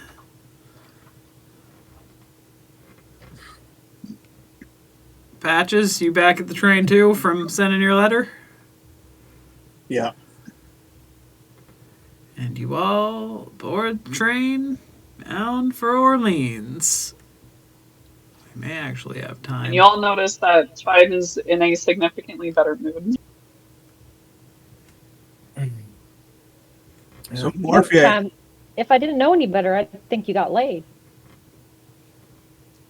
Oh, first of all, that's gross. Second of all, no, I just had a nice chat with my mom, and I think she felt really good getting all that off of her chest. Oh, well, that's Good for you, lovely. Chime. I know stuff like that can get caught in your throat, but I'm glad you pushed through and let it all out. Yeah, I'm proud of myself too. Yeah, it's always good to spend time with your parents.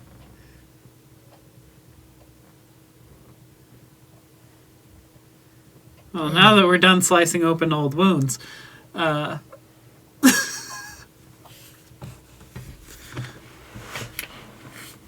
We are horrible. the train starts to chug along nicely. The old man finds a bite mark out of the raw meat in the freezer. Okay. so Morphia, what's our Uh, plan there in in Orleans? Kind of ah, like it was a discussion. yes, the plan in Orleans. Hmm, let me rewind. Okay, I know we're going to find somebody. A, a That tomb a tomb in the of bayou. somebody. A tomb in the bay. Like Morphe just goes, right, right. Our plan for once we get to Orleans. If you'll give me just one moment, I'll let you know all about that. And, he prestidigitates a cigar. Goes, now, this tomb in his head. What, where is this tomb? Who is in it? And what does Dampire blood have to do with it? So the Dampier blood is. How much do you know about resurrectionists? Hmm. How much do I know about resurrectionists? Roll a history or arcana check, your choice. Uh, let's go Arcana because history is 0. Well, the roll was crap anyway. It's a 6. Did you use your I think I'll inspiration? use my meme inspiration finally. Uh, let's try that one more time. The churro inspiration. Oh, because that was so much better. That was so much better. Oh my goodness. It went from a 6 to a whole $4. Somehow I lost $2 between here and there. Incredible. Yeah, yeah. Well, it makes sense. I can't quite say that I do, considering I don't remember at least 30 years of my life. So the resurrectionists are an interesting bunch. Cult would be the wrong word. They don't worship a god. They don't follow some charismatic leader. They dabble. They're like a consortium of arcane alchemists, scientists, enchanters, largely dealing with the space between true resurrection and necromancy. They can resurrect almost anything. A number of them do know how to perform a true resurrection. So if you want to find them, you need to start with someone who knew how to find them before, because most of them will still be around, considering they have a habit of bringing each other back. That is a rather useful set of friends to have. Your turn. Your turn. So, how does one find someone who knows how to find a resurrectionist? And I'd like to think that Morphea is saying like every fourth or fifth word aloud, because his realities have just blended so much at this point between the Uh, voices in his head and those out loud. and at this point, Mask just appears on the train in front of you because it's easier. Uh, But everyone can now see and hear Mask. you could have done that. You could have done that before. Could you? No. How long have you been able to do that in this realm? Depends on the place you are. The fact that you're in a means of travel, going by lots of crossroads in various areas where information would change hands, it's more my domain. So Okay, you talking to somebody still? no, you see and Yeah, hear Mask she's too. here. I know. I'm pretending like I don't see them. Oh yeah. Well, this time if the voice isn't in your head this time, I think now is when you have the problem. And now Mask is also has his own cigar. And yes, well, takes it out. It glows green rather than, normal orange. It's burning and it's glowing green at the end. You gotta teach me that one. Oh, it's all in the wrist, darling. But listen, who you're going to meet? She was a Dompier, much like your friend here, Velvet. Refused to become a vampire.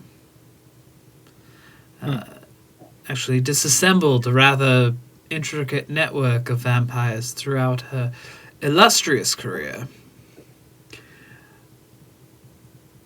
I made a deal with her due to the nature of things as the way they are with the Pale Knight and whatnot. She wanted to be there for a member of her party who is currently being held in stasis at the entrance to where everyone will face the Pale Knight if everyone faces her in time. Whatever the hell the Pale Knight really is, it's kind of up in the air. But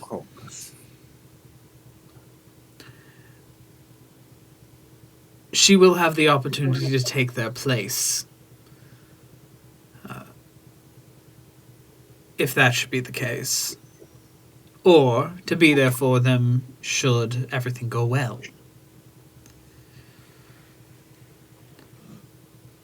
She's been dead several times. most recently, during a war, not the most recent one, not the one your friend Padges was in, but the one before that, not the big revolution, the little one where the Albion folk tried to come back, and it was about 20 years after the initial revolution. And it did not go well for the folks from Albion and Avalon when they came back and tried to take it a second time. It didn't work out for them either time. Morpheus kind of looking around at everyone else, giving the do you have any idea what war she's talking about? Look.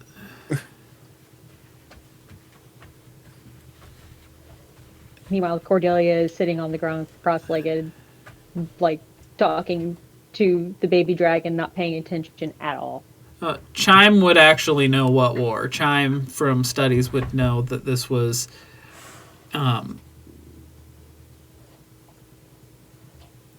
the War of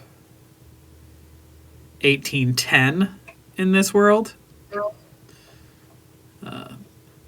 Yeah, Chime is he's like not surprised by anything anymore. So this person just appearing is like, oh yeah, that's cool. And he's like messing around with Pete and he's like poking him with like random stuff from his bottles. And then just like he's just like eavesdropping and he's like, oh yeah, the War of 1810, yeah. Yes, that one.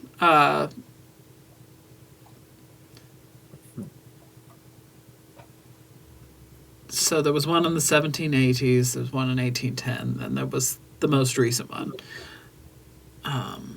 Bob's your uncle, and here we are. She died rather spectacularly. She ran far away from any sort of cover, far enough away to where if anyone came after her, they'd be in direct sunlight within a matter of minutes. Fought her brother to her own death, and her brother met the sun.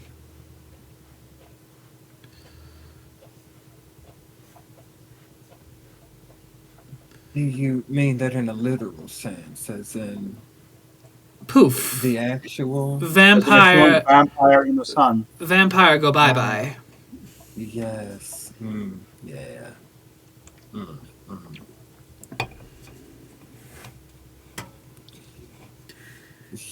Yeah. And so this same person has been dead a number of times and has come back a number of times at my behest. Sometimes dying in the process, sometimes living several years in the process. It very much depends on how things go. But most recently was almost 100 years ago. 80, 70. Time is irrelevant. So this young lady died 100 years ago.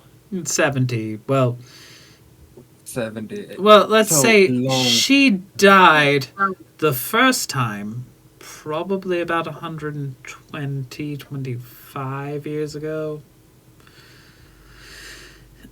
And then came back, was brought back by the Resurrectionists, and the Resurrectionists are the reason why she can be brought back simply with the blood of a Dhampir and doesn't require being resurrected. You just see Chime perk up at the phrase resurrectionist.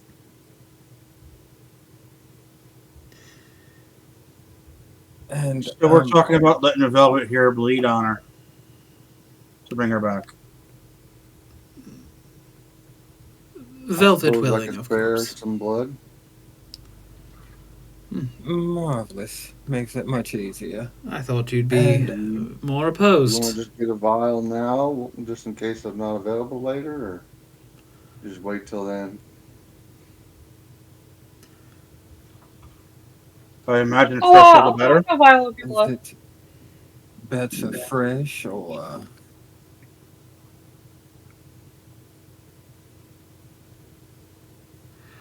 does I it would say matter? straight from the source is probably fine.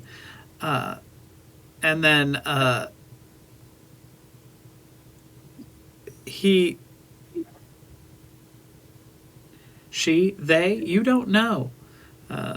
The pronouns keep changing for this individual on purpose because mask is elusive. Course. Snaps their fingers and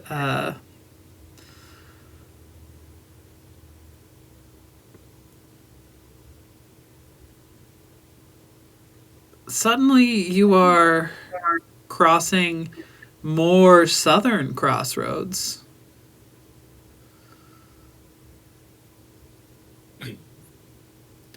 Mm. What, You can tell that the environment, like I said, it's my domain. The trail of information. yes, yes.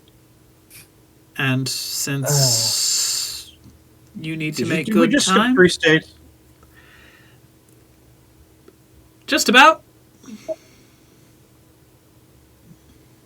that is ridiculously useful, I As somebody must who's say. done that in a car, thank you for making me skip Virginia and Pennsylvania. I can Yeah, back in a only. bottle. You also skipped South Carolina. Um,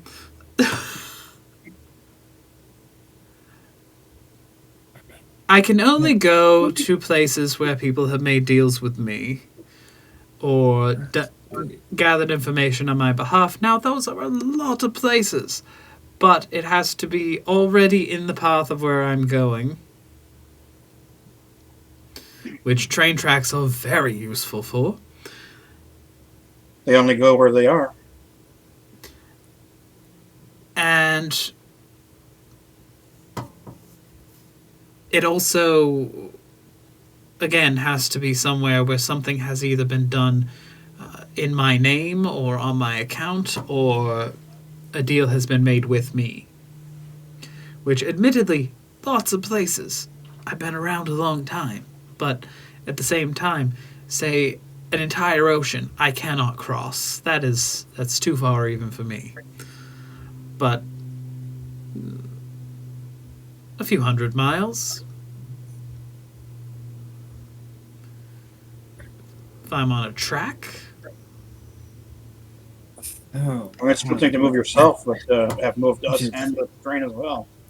going to have to spread the word of mask in different places that we go so we can unlock that very swift traveling Let's talk methods. fast travel system, you say? Something similar to that, a very fast it would make travel much faster. Fast travel, you are right. Okay.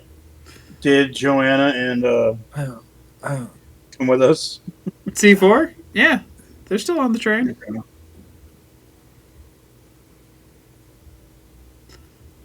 And I want them to know that they are their own people and they can make their decisions of what they would like to do and where they would like to be. Well, I have not seen the homeland in some years.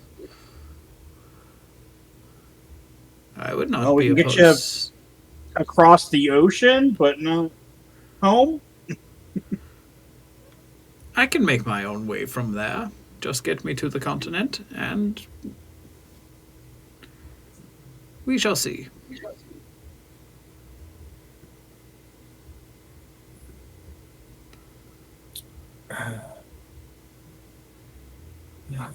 so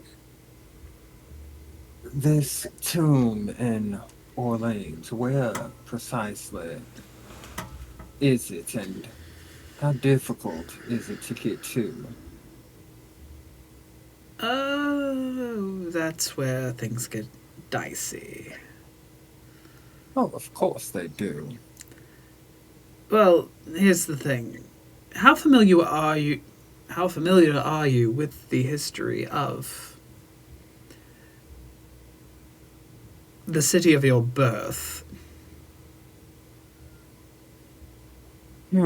Let me think on that. I found out the city I was born in, 72 hours ago? So, probably as much as any geography book or traveling traveling person could talk about. Right. So, when they initially built cemeteries here, uh, even the tombs were built more into the ground. Problem was, held up by levees, ground kept flooding.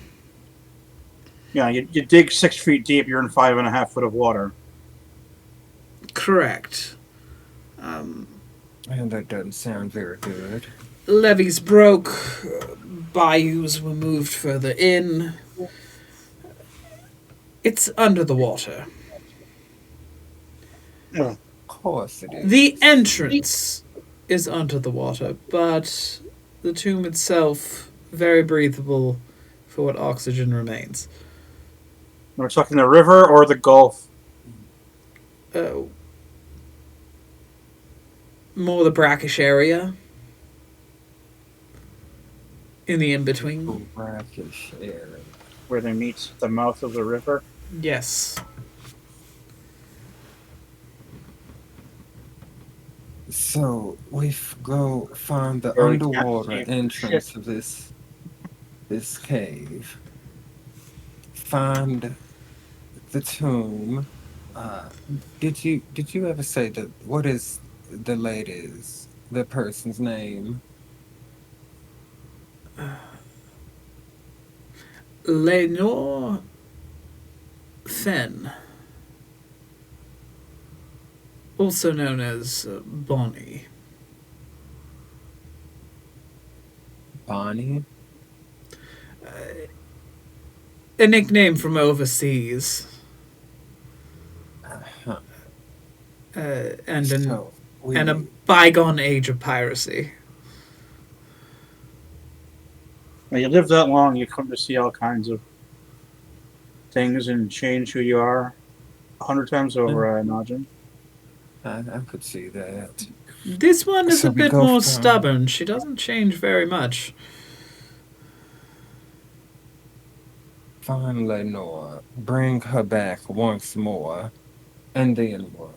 We She will guide you across the sea with a considerable experience and to the Resurrectionists, telling you her story along the way of how she came to know them, how things progressed in her life until she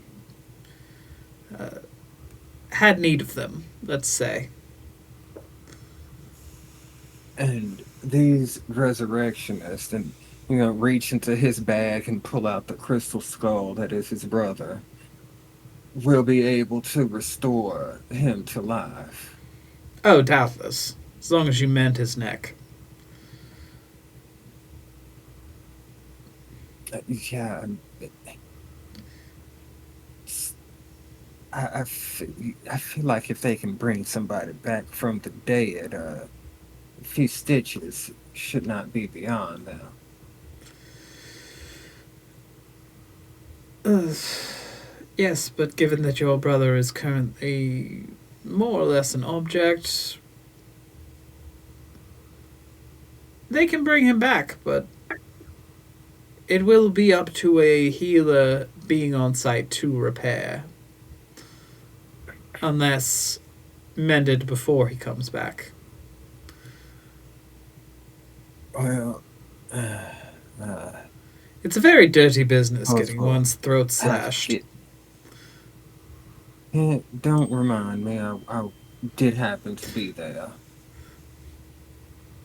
Speaking of which, once this all is said and done, there is another vampire that must meet the sun.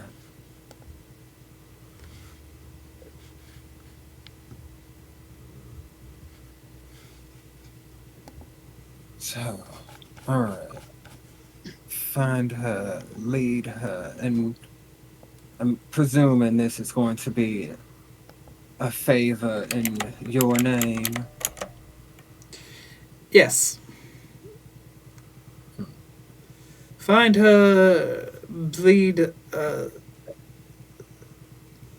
dear Velvet, a bit onto her, and she will rise.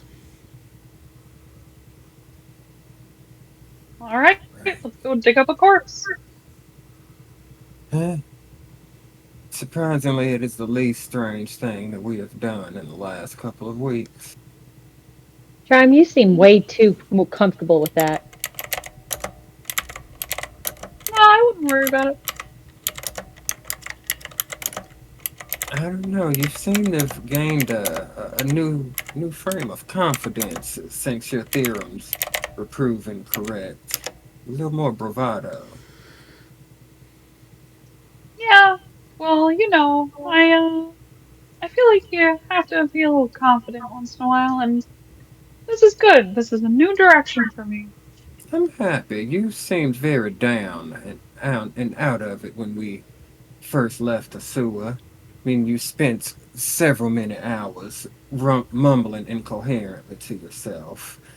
I heard the mention of Tennyson several times, and you seemed so Well, sad. But now you're back to your usual chipper self. All seems to be right with the world. I think that visit with your parents must have really done you some good. uh-huh. It really did. It really put things into perspective for me. I'm glad. As I said, a good heart to heart with one's parents is always good. Mm-hmm. Yeah, heart to heart. I'm trying to decide if Velvet picks up on the change in perspective for Chime. But we seem to have our plan, and the Resurrectionists. They are in Egyptia. Was that what it was? They are not in Egyptia. The Resurrectionists are in Golica. Or at Called. least that was their last known location. You should be able to pick up the trail from there. And is that en route to Egyptia in the Uh, mist? it should be, yes. All right, good. As I doubt we want to leave mm, Vekna'at, yeah, Vekna'at alone for too up to their own devices for too long.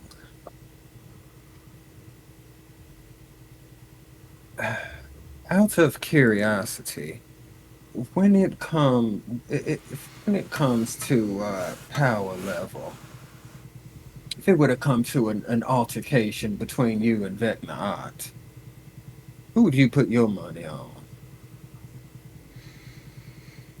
Who would I put my money on? It's a good question. I haven't had a great fight in quite some time. It's always been some sort of battle of the gods, and I've managed to stay behind the scenes. You're ready? I'm joking. I'm joking. Y'all ready for this? Uh, let's call it a tie for now. I don't. And I'm never quite comfortable with a tie. I tend to avoid them if I can. In the garment or the idea of a draw? Oh, that very much the idea of a draw. A good tie can complete a great outfit. Very true. Very true. Love the pocket square, by the way. Yes. And when you look down at the pocket square and then back up, mask is gone. Son of a. I probably should have seen that coming. Yeah, probably should have seen that coming. All right. So, You arrive at the train station. It is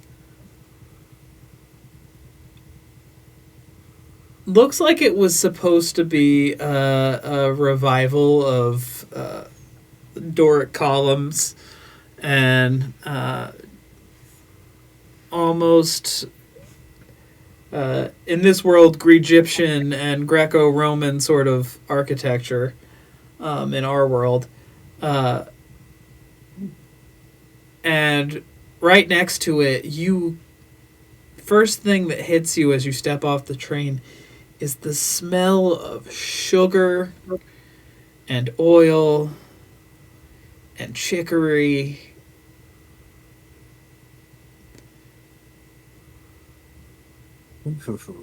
And they're just a remarkable aroma of fantastic food.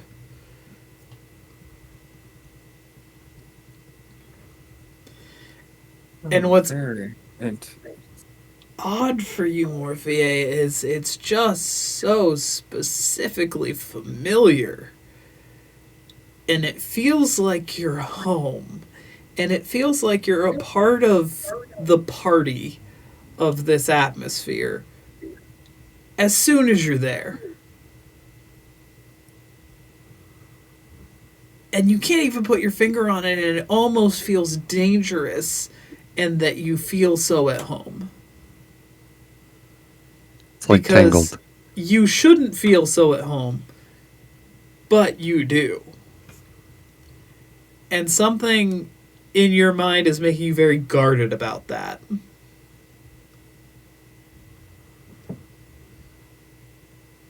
And the other voice inside you just goes, home.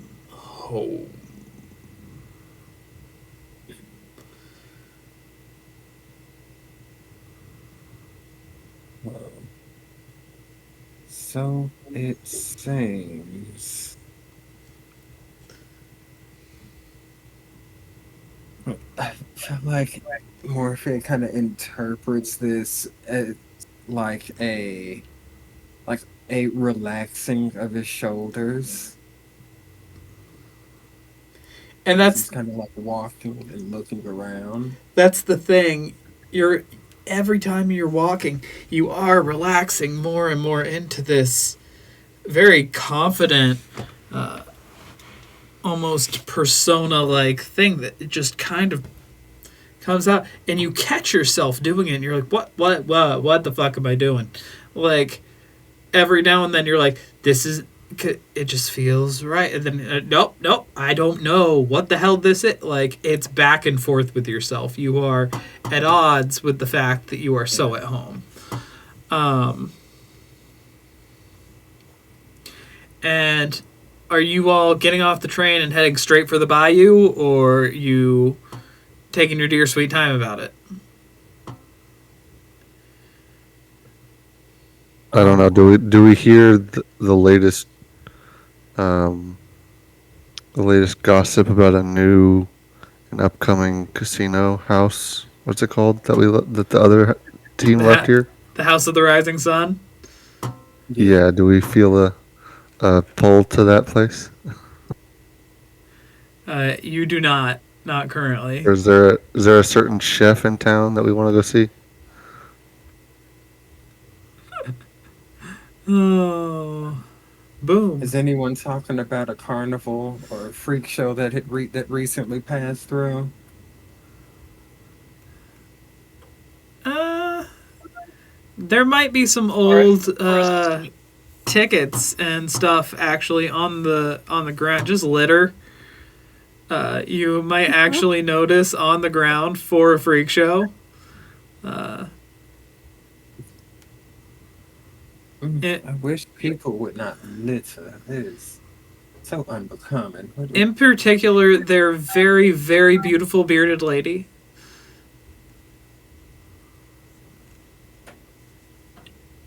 Well, they'll look.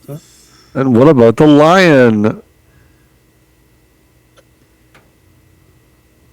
The Didn't you guys shape-shifting read in the person that turns paper into the shape-shifting person that turns into a lion and then does the lion tricks with the lion guy. Nope, you don't know saying that. Didn't you read in the paper that there was like some kind of automaton uprising down here a bit ago? Nah.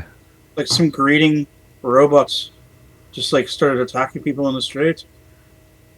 We're in the middle of the festival. Yeah, that happened. Huh. Must have been another hack inventor. Yeah, that does sound right terrifying. And hope no one was hurt during that situation. And then Pop shows up.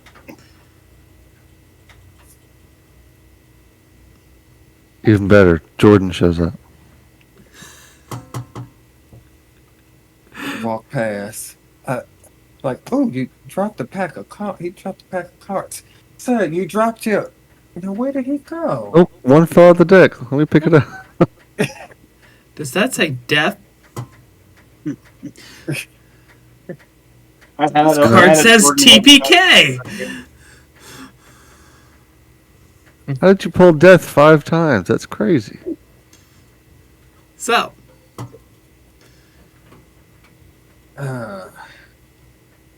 All because Sarah couldn't win a rigged game of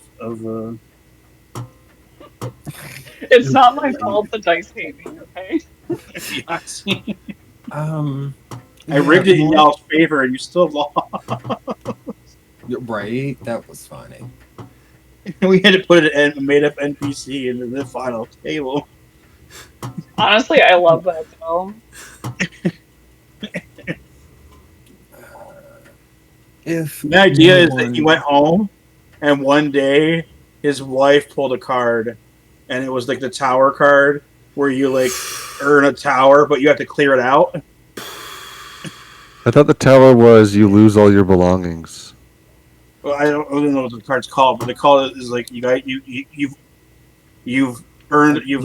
now own a tower, but there are monsters in the tower. You have to clear it out, and then you would come find the freak show and tell them about this, and that they would come and clear the tower out for you. Oh, interesting.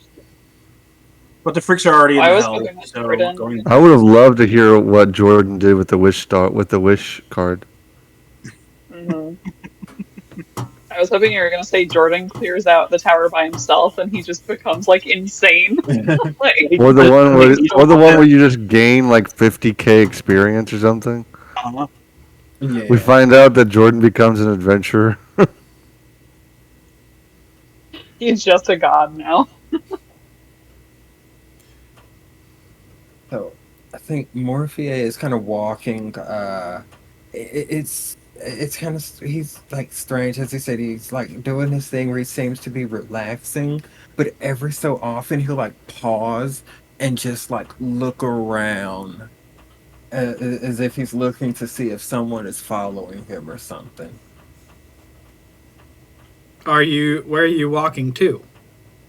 I believe the bayou, unless Okay. anyone had any objections. Wasn't where we're going in the water? In the water in the Or you bayou. don't- Okay. So now here's where something comes up. If I'm level 6 and I have the time and the money, I get the rebreather apparatus, so I could stay underwater and breathe underwater. I will say at this point, everyone, go ahead and roll your HP for leveling up. You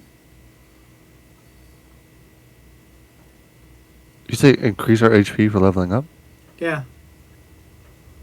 All right, for me it's a D8. For me, it's a D10. What am I going to level up? Sorcerer or warlock? I think Well, 2 is that makes a sucks, difference. but I have 3 Constitution. I feel like you've been And I feel like you've been interacting more with Mask. Yeah, I feel like I have as well. That's what I was thinking. I got a 7. Well, I got a 7 because of all of my bonuses. yeah. I For think I'm going to- my current class or for the class I'm gonna multi-class into. Velvet's taking rogue. I would do I would do your multi-class class.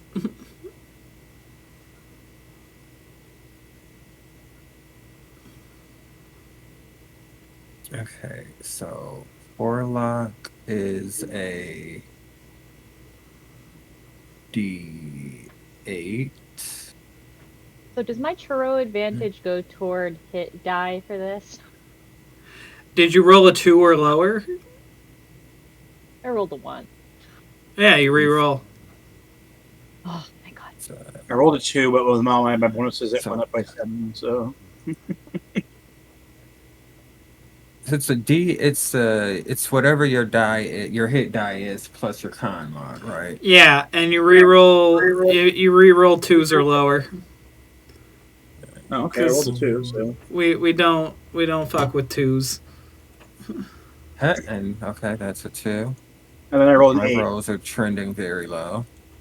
I forget. Does Paladin get anything at level 6? Let me look it up. Well, I she just said rolled do the HP for now. So I rolled a Oh, 10. sorry. plus That's right. That's 2, right. So 12. Okay.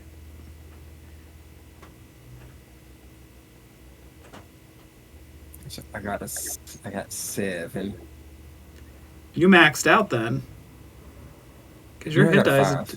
No, I meant Susie cuz Oh, sorry. Yeah, I rolled a 1 and then a 2 and then I rolled a 10. Oh, nice. And then plus my con mod is 12. I can now attack 30 feet away. I have an aura of protection. so I will say for the sake of time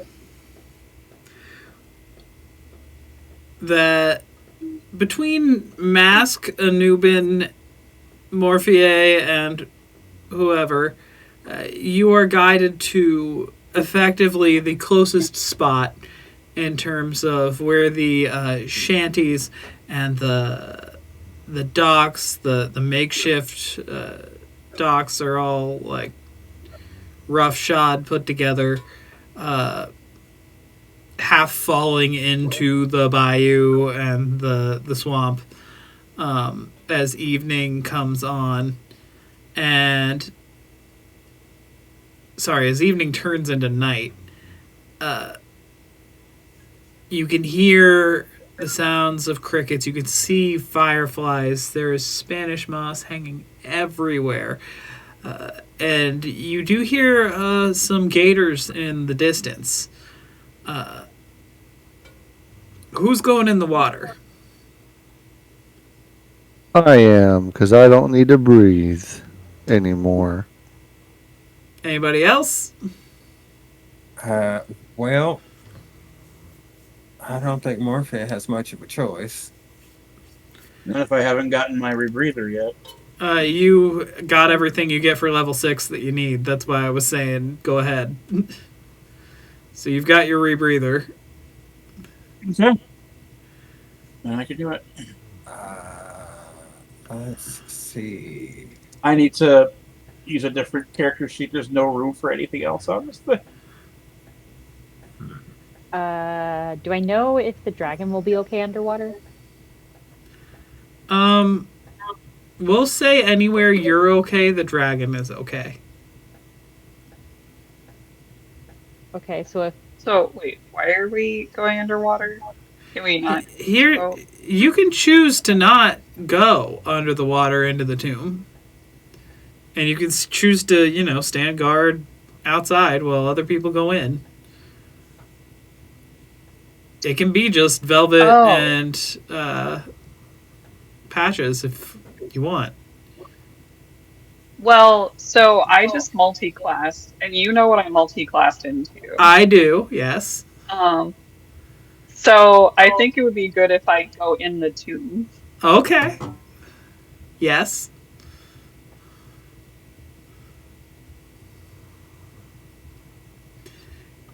It's not very, super, super deep. It's basically, the tomb is under the water.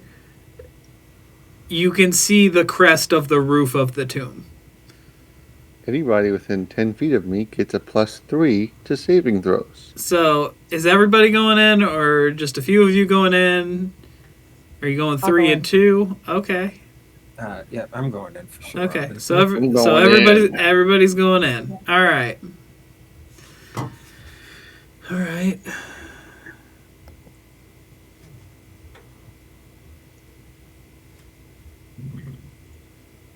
Why isn't that?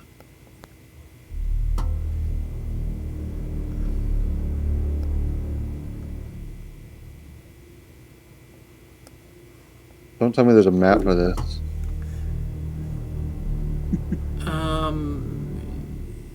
You come into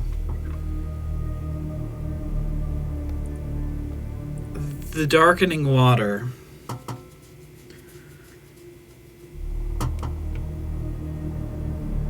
Actually, I'm going to need someone to roll a strength check to get the door to this tomb open.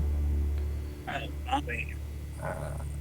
I can probably help someone. If you have someone to help, action.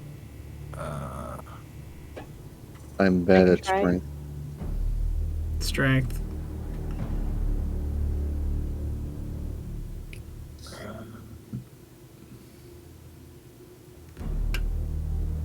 That's a 5. Door is wedged with silt and soil. You have to try again, somebody. Alright, I'll give it a try. It says I have, with my powerful build, I can count as size large when determining what I can push, drag, or lift. Okay, So, this would be a drag. So yeah, it's a flat roll, but we'll see. It's a flat 11. It starts to come ajar. You could probably squeeze inside.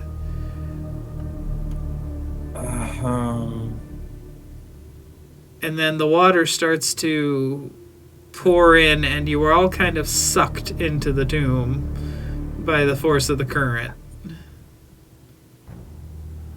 Ow, my elbow.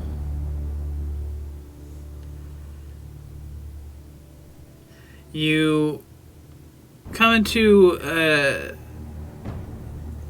it flows down and then back up with the force, and you come up on steps inside of a larger underground tomb complex that seems to have been built to the water on either side. And you hear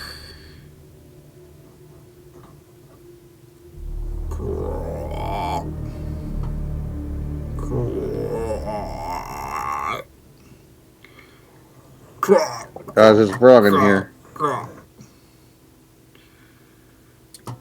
Prago? We can't talk underwater, can we? Are we still underwater? You're not I guess still I could talk underwater. Yeah, I You've can come think up on steps Uh, that are that's right, exposed that's right. inside. You went down a Do tunnel I that is see now anything? full of water that you're going to have to swim through to get out, but yes. Eyes milked over.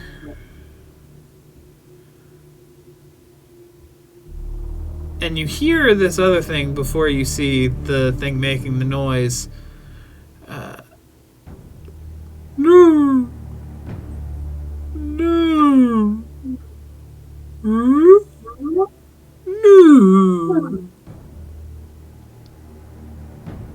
And you see a number of creatures, eyes milked over. What looks like creatures that should not be standing on their back legs. Some creatures that shouldn't have back legs. some creatures that shouldn't have arms, like amphibious orcas and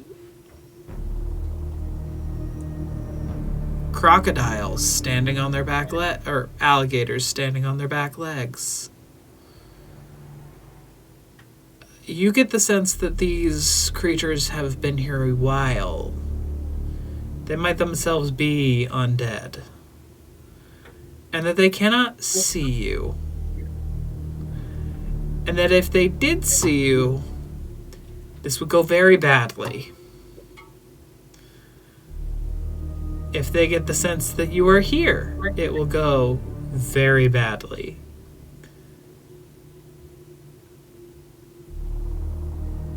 They have natural armor that you don't really have the rolls to penetrate yet.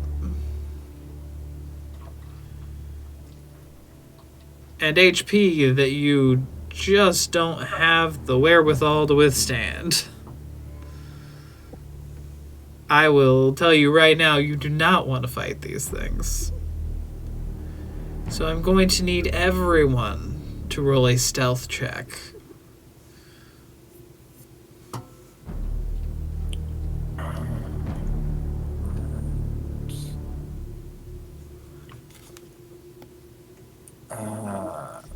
If they are... So it seems like they're going based on sound alone, correct? Correct. Alright, so I'm just trying to hold my gear in place because I'm making absolutely no footstep sound. Chime got a 28. Wow. I got 21. Morphea got 19. I got a 21 as well. I got 19. This group was built for a horror campaign, can you tell? Sneaky bunch of bastards. You make your way. The alligator goes towards the water where you were.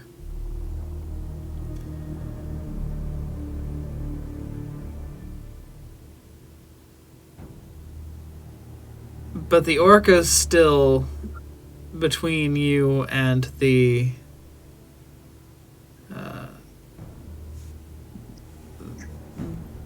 crypt, the Sorry, entrance is it- to it.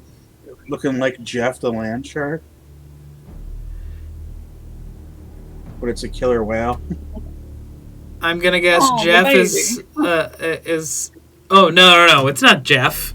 Oh God, no! Jeff is cute. No. No. This is more. King Shark is a shark, but an orca. Oh, God. Okay. So upright. Okay.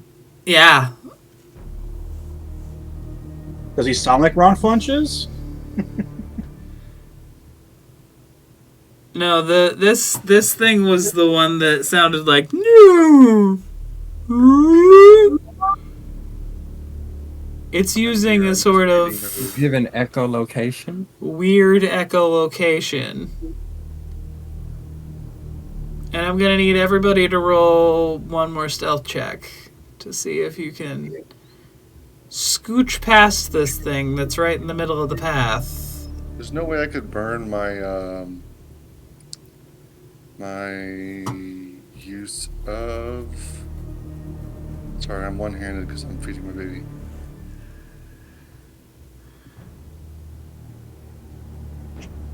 Oh, pass without trace? It's vocal, though. I'd have to say something.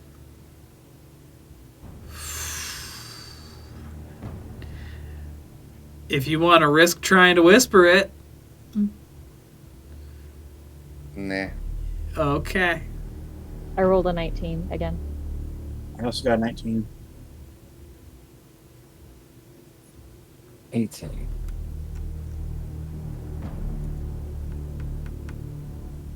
Looks like Sarah is frozen. Oh, there we go. Sarah, you froze for a second. And then she froze again. I got a 13. Okay. Sarah's stuck in a PowerPoint presentation.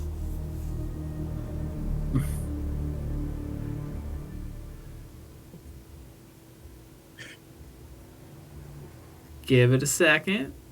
See if Sarah comes back.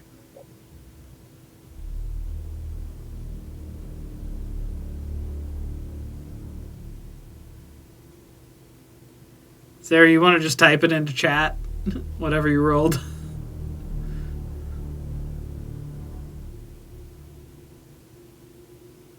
She got 25. Okay. So, Velvet. Yes. Everyone else seems to get past it, and then you take a stutter step, and your gun kind of scrapes the wall a little bit.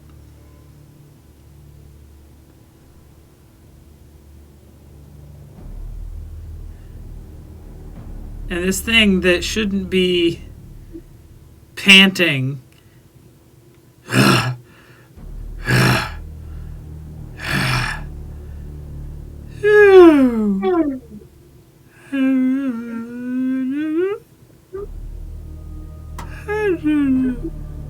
gets right in your face.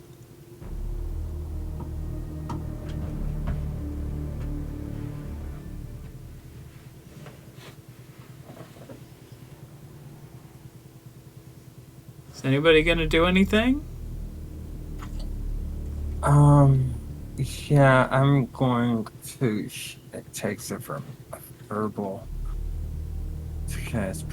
Subtle spell prestidigitation to make a sound on the opposite side of the area.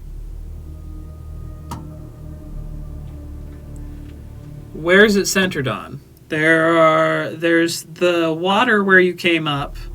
There's the gator that's upright, like the orca. We need to I guess where we came in at. It's a very Everyone came in. it's a very small space. So between the orca and where you came in is the gator, and the gator is closer to the water. So I don't know if you're trying to center it on the other being or on the water itself. I more so want to get it like it's come up to Velvet's face, so I'm trying to get it to go back in the opposite direction. Because this is a hallway, and you've scooched past this It's a thing. hallway. Okay. I think I had a It's a lot thinner. It's not big. My only idea is to cast Sanctuary on myself using the full vocal components, meaning that they would want to attack me, but they really would have to try and get me to get me. Oh, is they it in have front of us? very much plus everything. So we're in a hallway. And Yeah. The You creature have gotten front of us, past or- it. You have gotten past it Okay. towards the so crypt. it's Everyone but Velvet. Velvet between us. was last, and Velvet is up against the wall. It is in his face. You are on that side. Where you came in is on that side with the gator. Are you going to center your sound where the gator is, close to the water, or on the water itself, like there's something splashing? Then I'll do it on the water, like something is splashing, because that's for it to. Because that's. Wait, okay, we're in a hall. The water is up where we first came in at. Yep. It's here. The question is, do you want it to go after the other monster, or do you want them both to go towards the water? Because either one is a bit of a risk.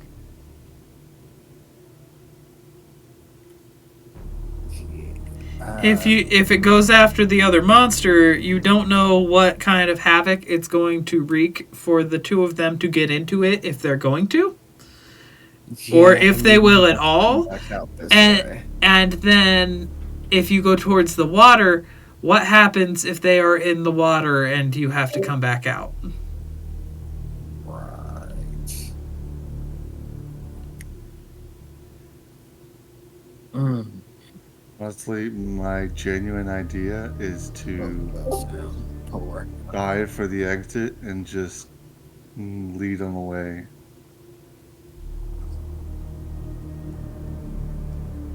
Oh. Well, this will likely work. It's just a matter of what do you want to deal with while coming out. Yeah. The prestidigitation thing will likely work. The subtle spelling prestidigitation will almost certainly work. It's what do you want to deal with on the way out? Yeah. I'm thinking that somehow we could dimension door Yo, that's just cause a distraction and then sneak out. I'm not sure though. Like someone causes a distraction deeper in the tunnel, they all race deeper into the tunnel, and then that person dimension doors closer to the exit, and then we all leave that way. Because Corey has Starlight Step where she can basically dimension door herself.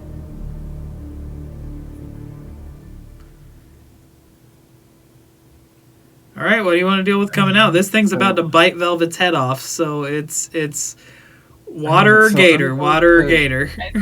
I think you should put it on the water. Yeah, I'm gonna assume the water because they've been down here together all this time and haven't attacked each other. Okay. I'm going to go for the water. Okay. And it goes running towards the water, just bounding. Giant, shaking, thunderous steps. Water shakes off of the ceiling. You have about 5 seconds to move further in and get into the crypt. I yoink Velvet. Yeah, I allow myself to be yoinked. Okay. Go for it. Is it a dex check? Yeah, let's go with a dex check for everybody, just straight dex, because you're trying to scramble to get in a door and open the door as quietly as possible for all of the thumping that's going on, but as quickly as possible so that you can do it during the thumping. Yo, so Chime just rolled his first nat 20 of the night. That's pretty cool. Congrats. I'm so happy for you. We're gonna say Chime is first to the door and manages to jimmy it open without a single problem, and it doesn't creak because nat 20s are the shit. I'm gonna have to use I my inspiration for the day because I rolled a nat one. Well, yeah. I unfortunately rolled an 8. I rolled a 21. Okay. These dice for the dragon like me, and I like them back. My second roll is a 13. Okay. What was the roll again? The stat? Dex. Dex. Straight dex roll. That would be an 18. I'm going to change my dice. So everybody gets through the door. Morpheur trips on the way in.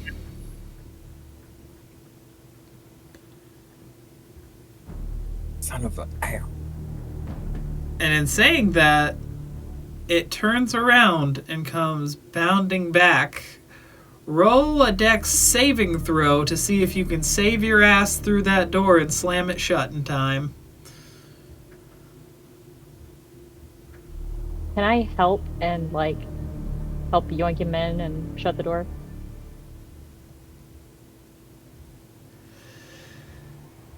Yes, you can take the help action on this. So it's Morpheur, roll dex, save with advantage.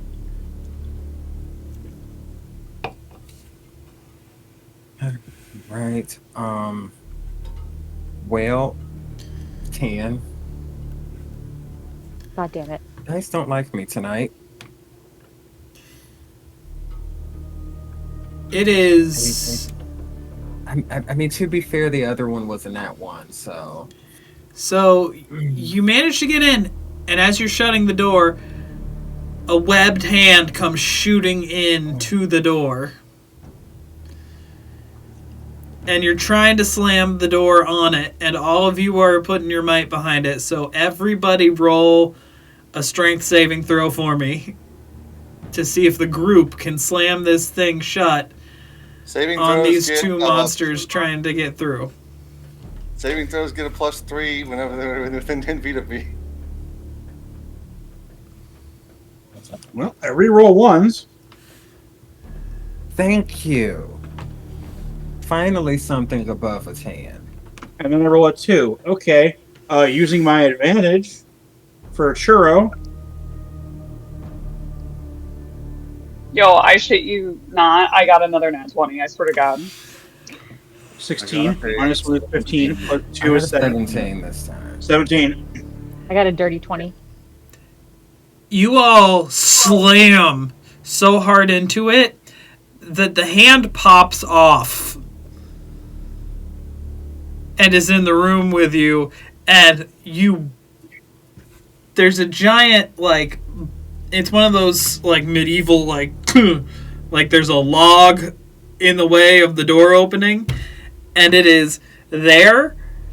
It is old as shit, but it is sturdy and it is holding, but you can see the door shaking as the two barrel against it.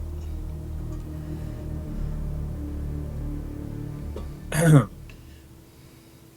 better hurry up and do whatever the fuck we're gonna do here. There is one large stone coffin at the other end of this crypt.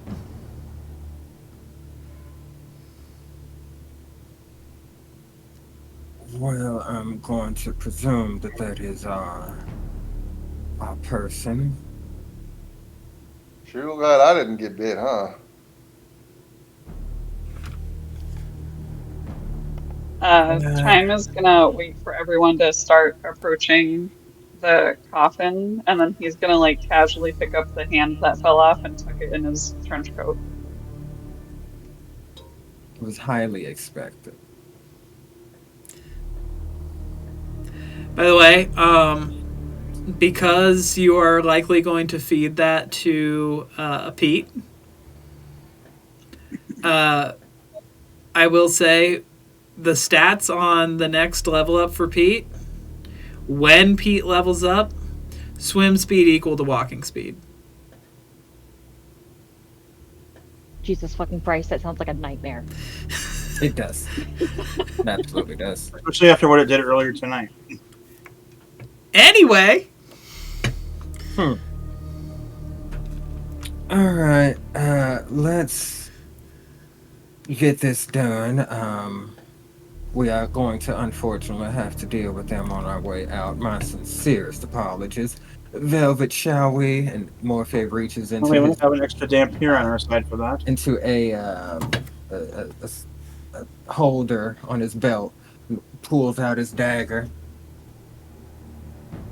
Do the honors, but if you'd like to, go for it.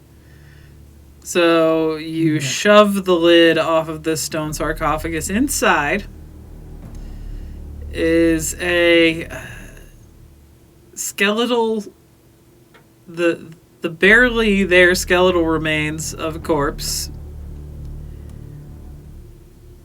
Oh. About 3 empty bottles of booze. A half-eaten tricorn hat. 2 swords in okay-ish shape. And some fetid rope.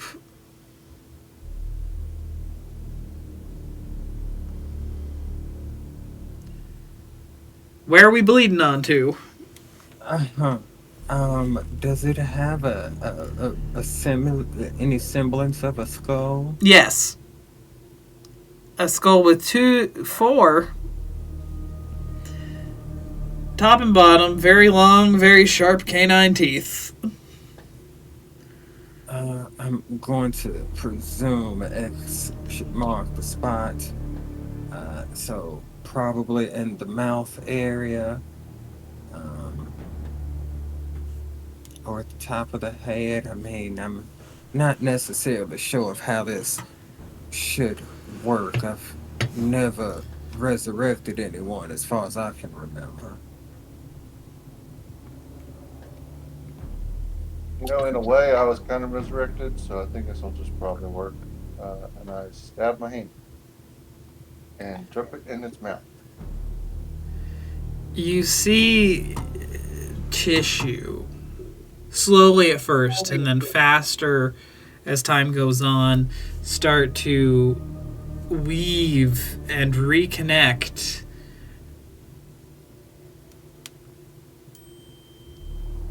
And come back together, and then out of nowhere, before you is probably late 30s, early 40s looking elf with fangs and red eyes. Even the clothing seems to have somehow magically just come back into prime shape.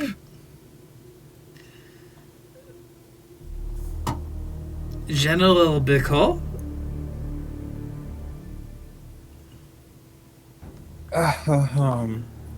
He looks around.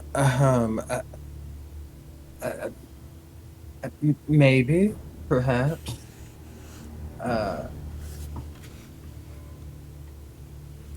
I thought I'd never see you again.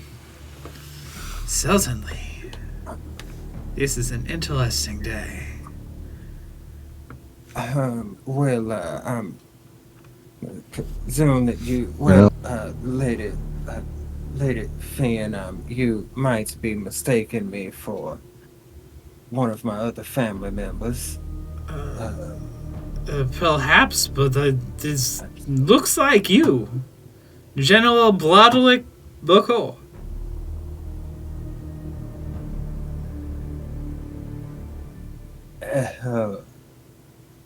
Morpheur is mildly stunned. That name has been applied to me. General. Oh my god, what the fuck is that? We will discuss that later.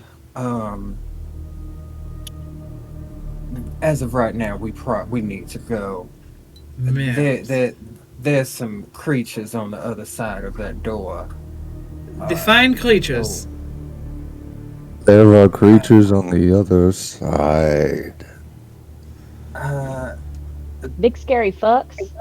Yeah, blind, undead, crocodilian-like things, and yeah, we were trying to sneak past them, and may or may not have stumbled slightly. I Man. tried to walk away, and I stumbled. This is fucked up. You bring me back for this? Don't worry about that. They seem to be rather easily distracted by noises, so all I have to do is distract them somehow, and we sneak past them or poof past them. I have a very Couple of stupid us can idea. teleport. I have a very, very stupid idea. Let's hear it. Red House there. 3 on that side of the door. 3 on that side of the door. We lift. We let them in. We slam door and run like hell. That could Doesn't sound work. stupid to me. No, that sounds rather a good idea. Yeah, I like it. All right.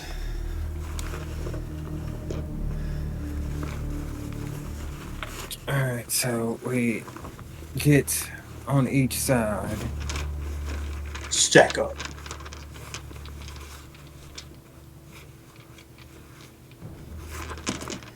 Oh, by the way, this is for mask. I gathered. If anyone knew how to do the Dampio shit, it would be someone from Mask. Hello, fellow Yeah, Dampier. they did seem to make it. They did make it seem as if this was a reoccurring thing. It happens.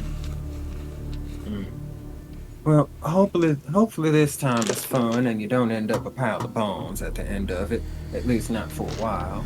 If we get through these doors, we can do the Q&A afterwards, I guess. How close are we to the Pale Knight? To the what? Facing the Pale Knight. I assume that's Oh, why I am no. back again. Yeah, well, that's part of the reason. The first stop. Later. Stop. Let's Yes, get yes. past. All right. On the count of 3. Everybody roll a fucking dex check for your life. Is this a How saving throw? far No, is the door from where we're hiding? general dex check. Alright. This is a small crypt. You are right up on the sides of the door. 3 and 3 to each of the sides. The front 2 are going to lift that big old log off, let them bust in, and everybody else is just going to fucking book it. After, like, all 6 of you are booking it out the door. I rolled a 19. Chime 30, got 20 for a dex check. I I rolled a 9.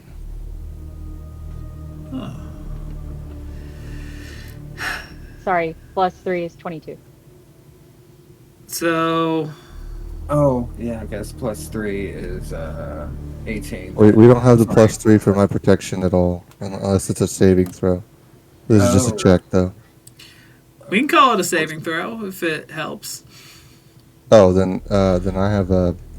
If it's a saving throw, then I have a 12. Okay.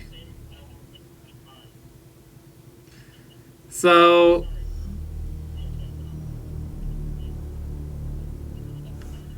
hold on. Hold on a second. We're gonna have to. I'm gonna have to. Which is where I did relief work for a week. Okay. Sorry. Everybody say their roll again for the dex saving throw. 25. 12. 22. 19. 17. And Bonnie Fen got a 21.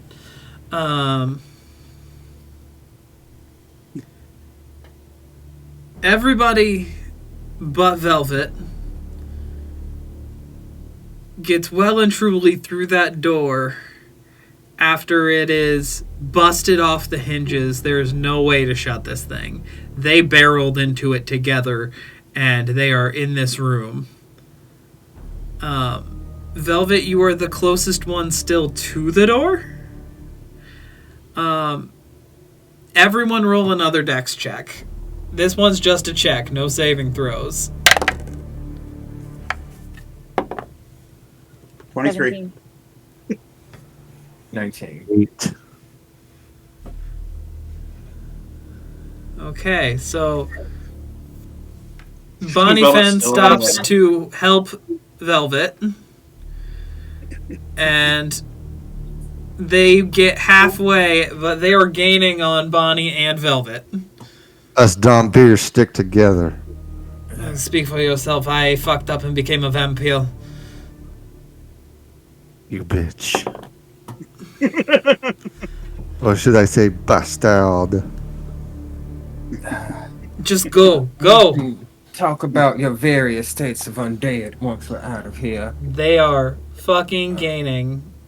One more check, That's everybody. a 19. One more. One more. Can I starlight step? Damn it. Yes. Yeah. I would like to do that. 17. Yeah. You rolled a nat one, didn't you? I rolled a 2. You're damn right I did. Here's the thing. I think what I happened go is full at tunnel. point, I go full tunnel fighter.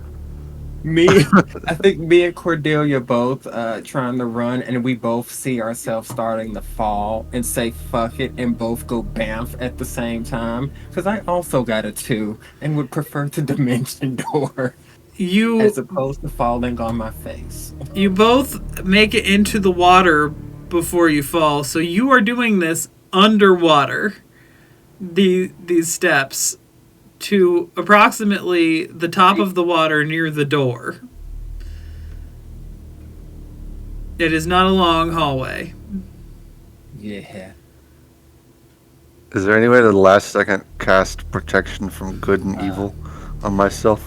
Oh no, you and I are rolling I again. could grab someone if anyone was close to me. I could grab someone. Bonnie and Velvet are rolling again. I don't Even think I after can my nat roll. one? Yeah. They are Got it. about to like scratch our ankles. 17. And that's a 10,000 just barely. years? I can give you such a crick in the neck. And so you and I just barely make it to the water, and Bonnie takes off like a fucking rocket because she has the swim speed equal to her walking speed.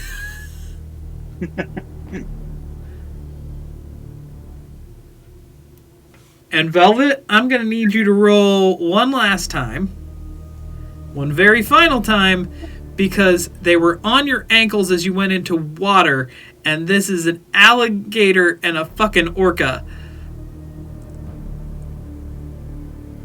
16. You just barely crest before they do. I immediately take to the air. Okay. Reasonable reaction. And they are out in the bayou. Undead orca and alligator.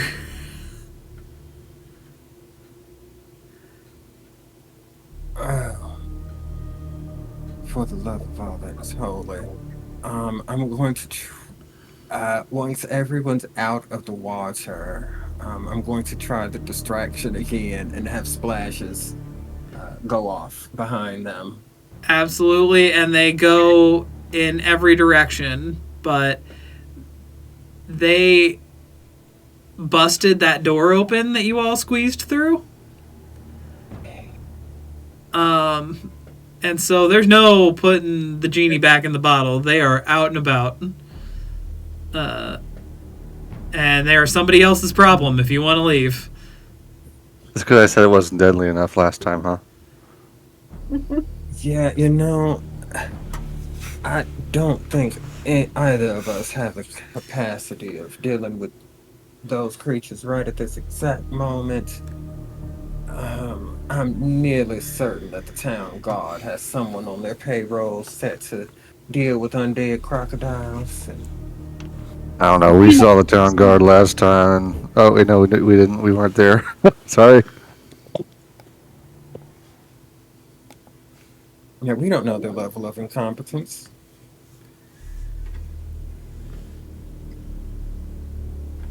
That's how. If you've seen one girl, you've seen them all. They are all incompetent. It makes sense. Only we had a general. I like this one. Yeah. We're gonna have to talk more about that general thing later, but as it stands, as we're now out of the water, the cave, and all of that stuff, and she seems to know me. Can I try and tap into my history and see if I can pull any whispers up about her? You absolutely can. Roll a history check, and she'll take the help action for you. She is the help action. Let's see.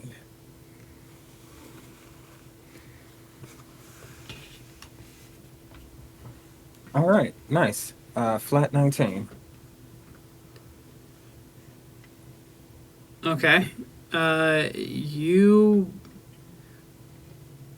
vaguely remember Homes and Cinders.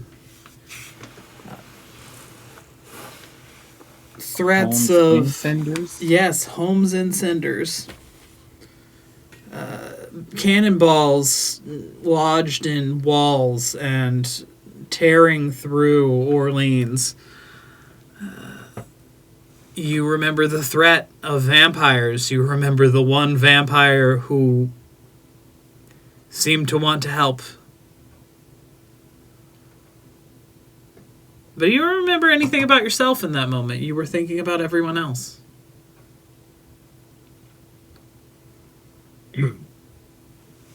And yeah, I kind of just looking at her, searching my memory, and I'm just like, you're the Barney from the war? Yes. How long ago was that? What year is it? I'm sorry, I honestly am not quite sure. 1870s, 1860? It's 1893. Yep, sounds about right. You know, numbers don't do so good. Eight, I think it was around 1893. 1893. That was 80 years ago. You look fantastic.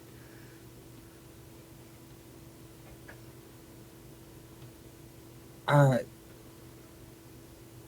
should not, though. I couldn't have been old enough to be a general in 83. That 80 years ago Uh, was 13. yeah, The third year of the War of 1810. A battle that never should have happened. A general who... Oh, you are something out there.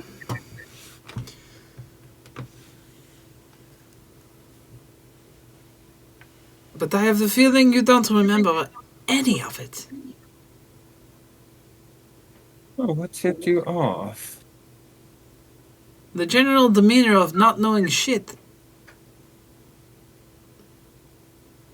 Yeah, that usually does it. You are correct. By the way, we are heading back to a boat near the dock that should be waiting here for us. And we're gonna be making our way over to Grogipshire. Is that a dragon? It is freshly hatched just a few hours ago. Nice. I want to get in the habit of calling her ship a boat.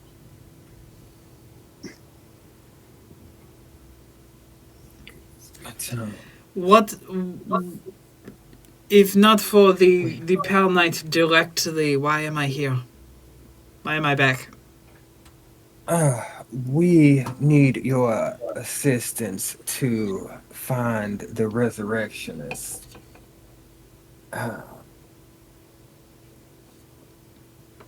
You wake me up to And I'm find going to pull the people responsible for waking me up.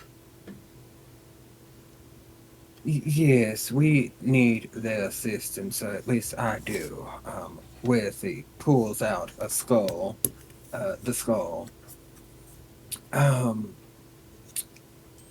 my brother was recently killed, and kindly made transferred his body into this crystal skull to preserve it. And I need the assistance of the Resurrectionists to bring him back to life. I see. So your brother will help restore your memories, and you will go on to fight the Pale Knight? I assume Mask sent all of you Yes. to me. Okay. Eventually, That's yes. pretty much it exactly. With the exception of the brother restoring memory, was that his? Is that his power? Does he have control over memory? Your brother? He was always a bit of a fuck up. I mean, Uh-huh.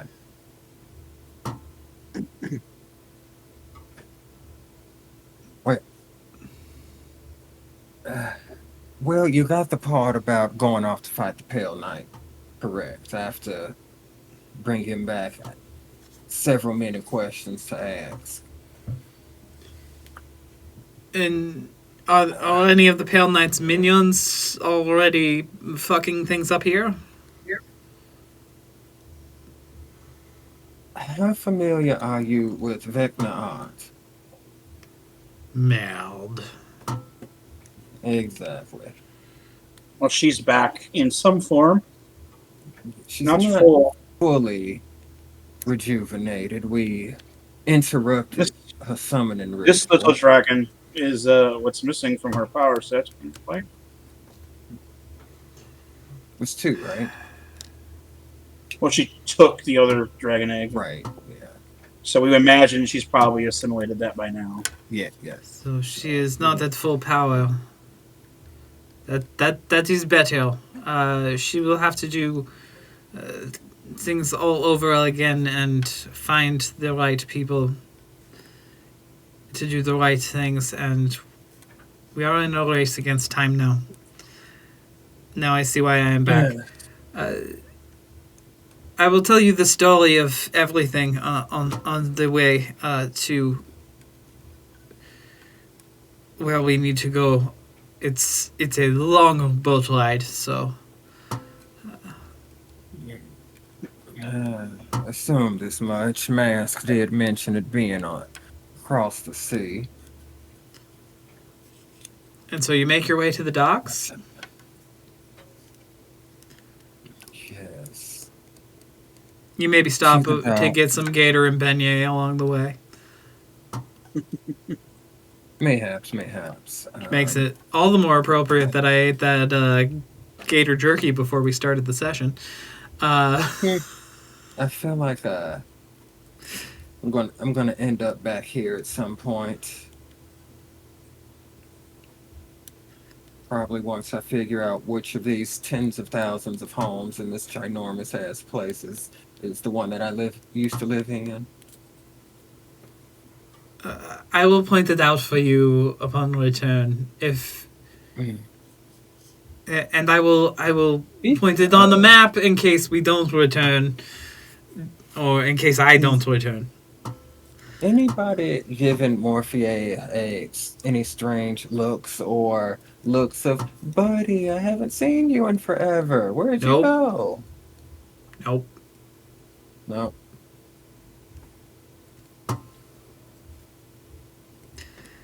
You do pass one very large gentleman who gives you kind of side eye for a second. But he quickly readjusts because he has somebody else he's working for now.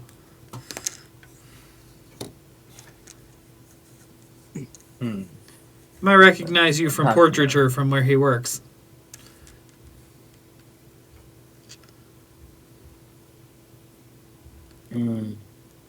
How can I, Brad? Keep moving. And you make your way to... I don't think it was ever renamed, so it is the SS Cordelia.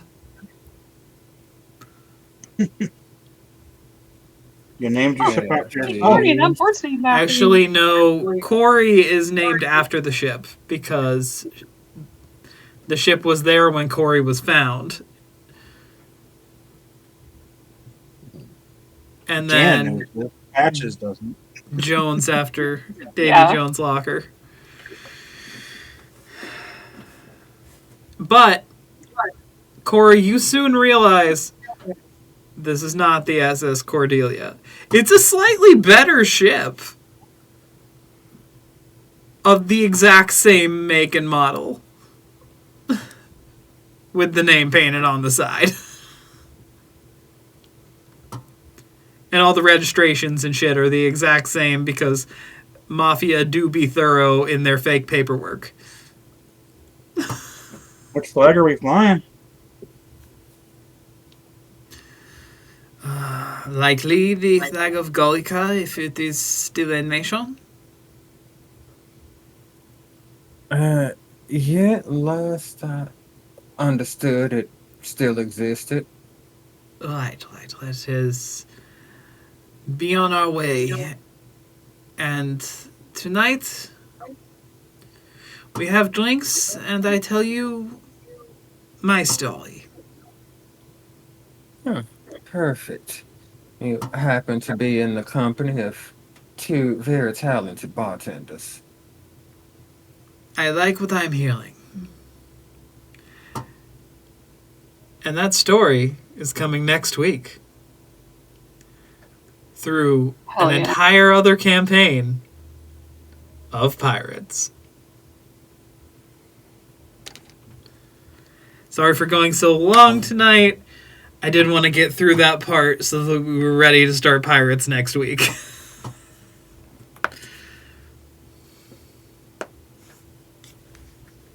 I cannot wait. Pirates. All right, everyone in the audience. Everyone in the audience, we love you and good night. Everyone here, stay on for a second. I kind of want to show you the screen because it's starting to look way more legit even than this one because I'm getting better at making the screens from a graphic art perspective. Nice.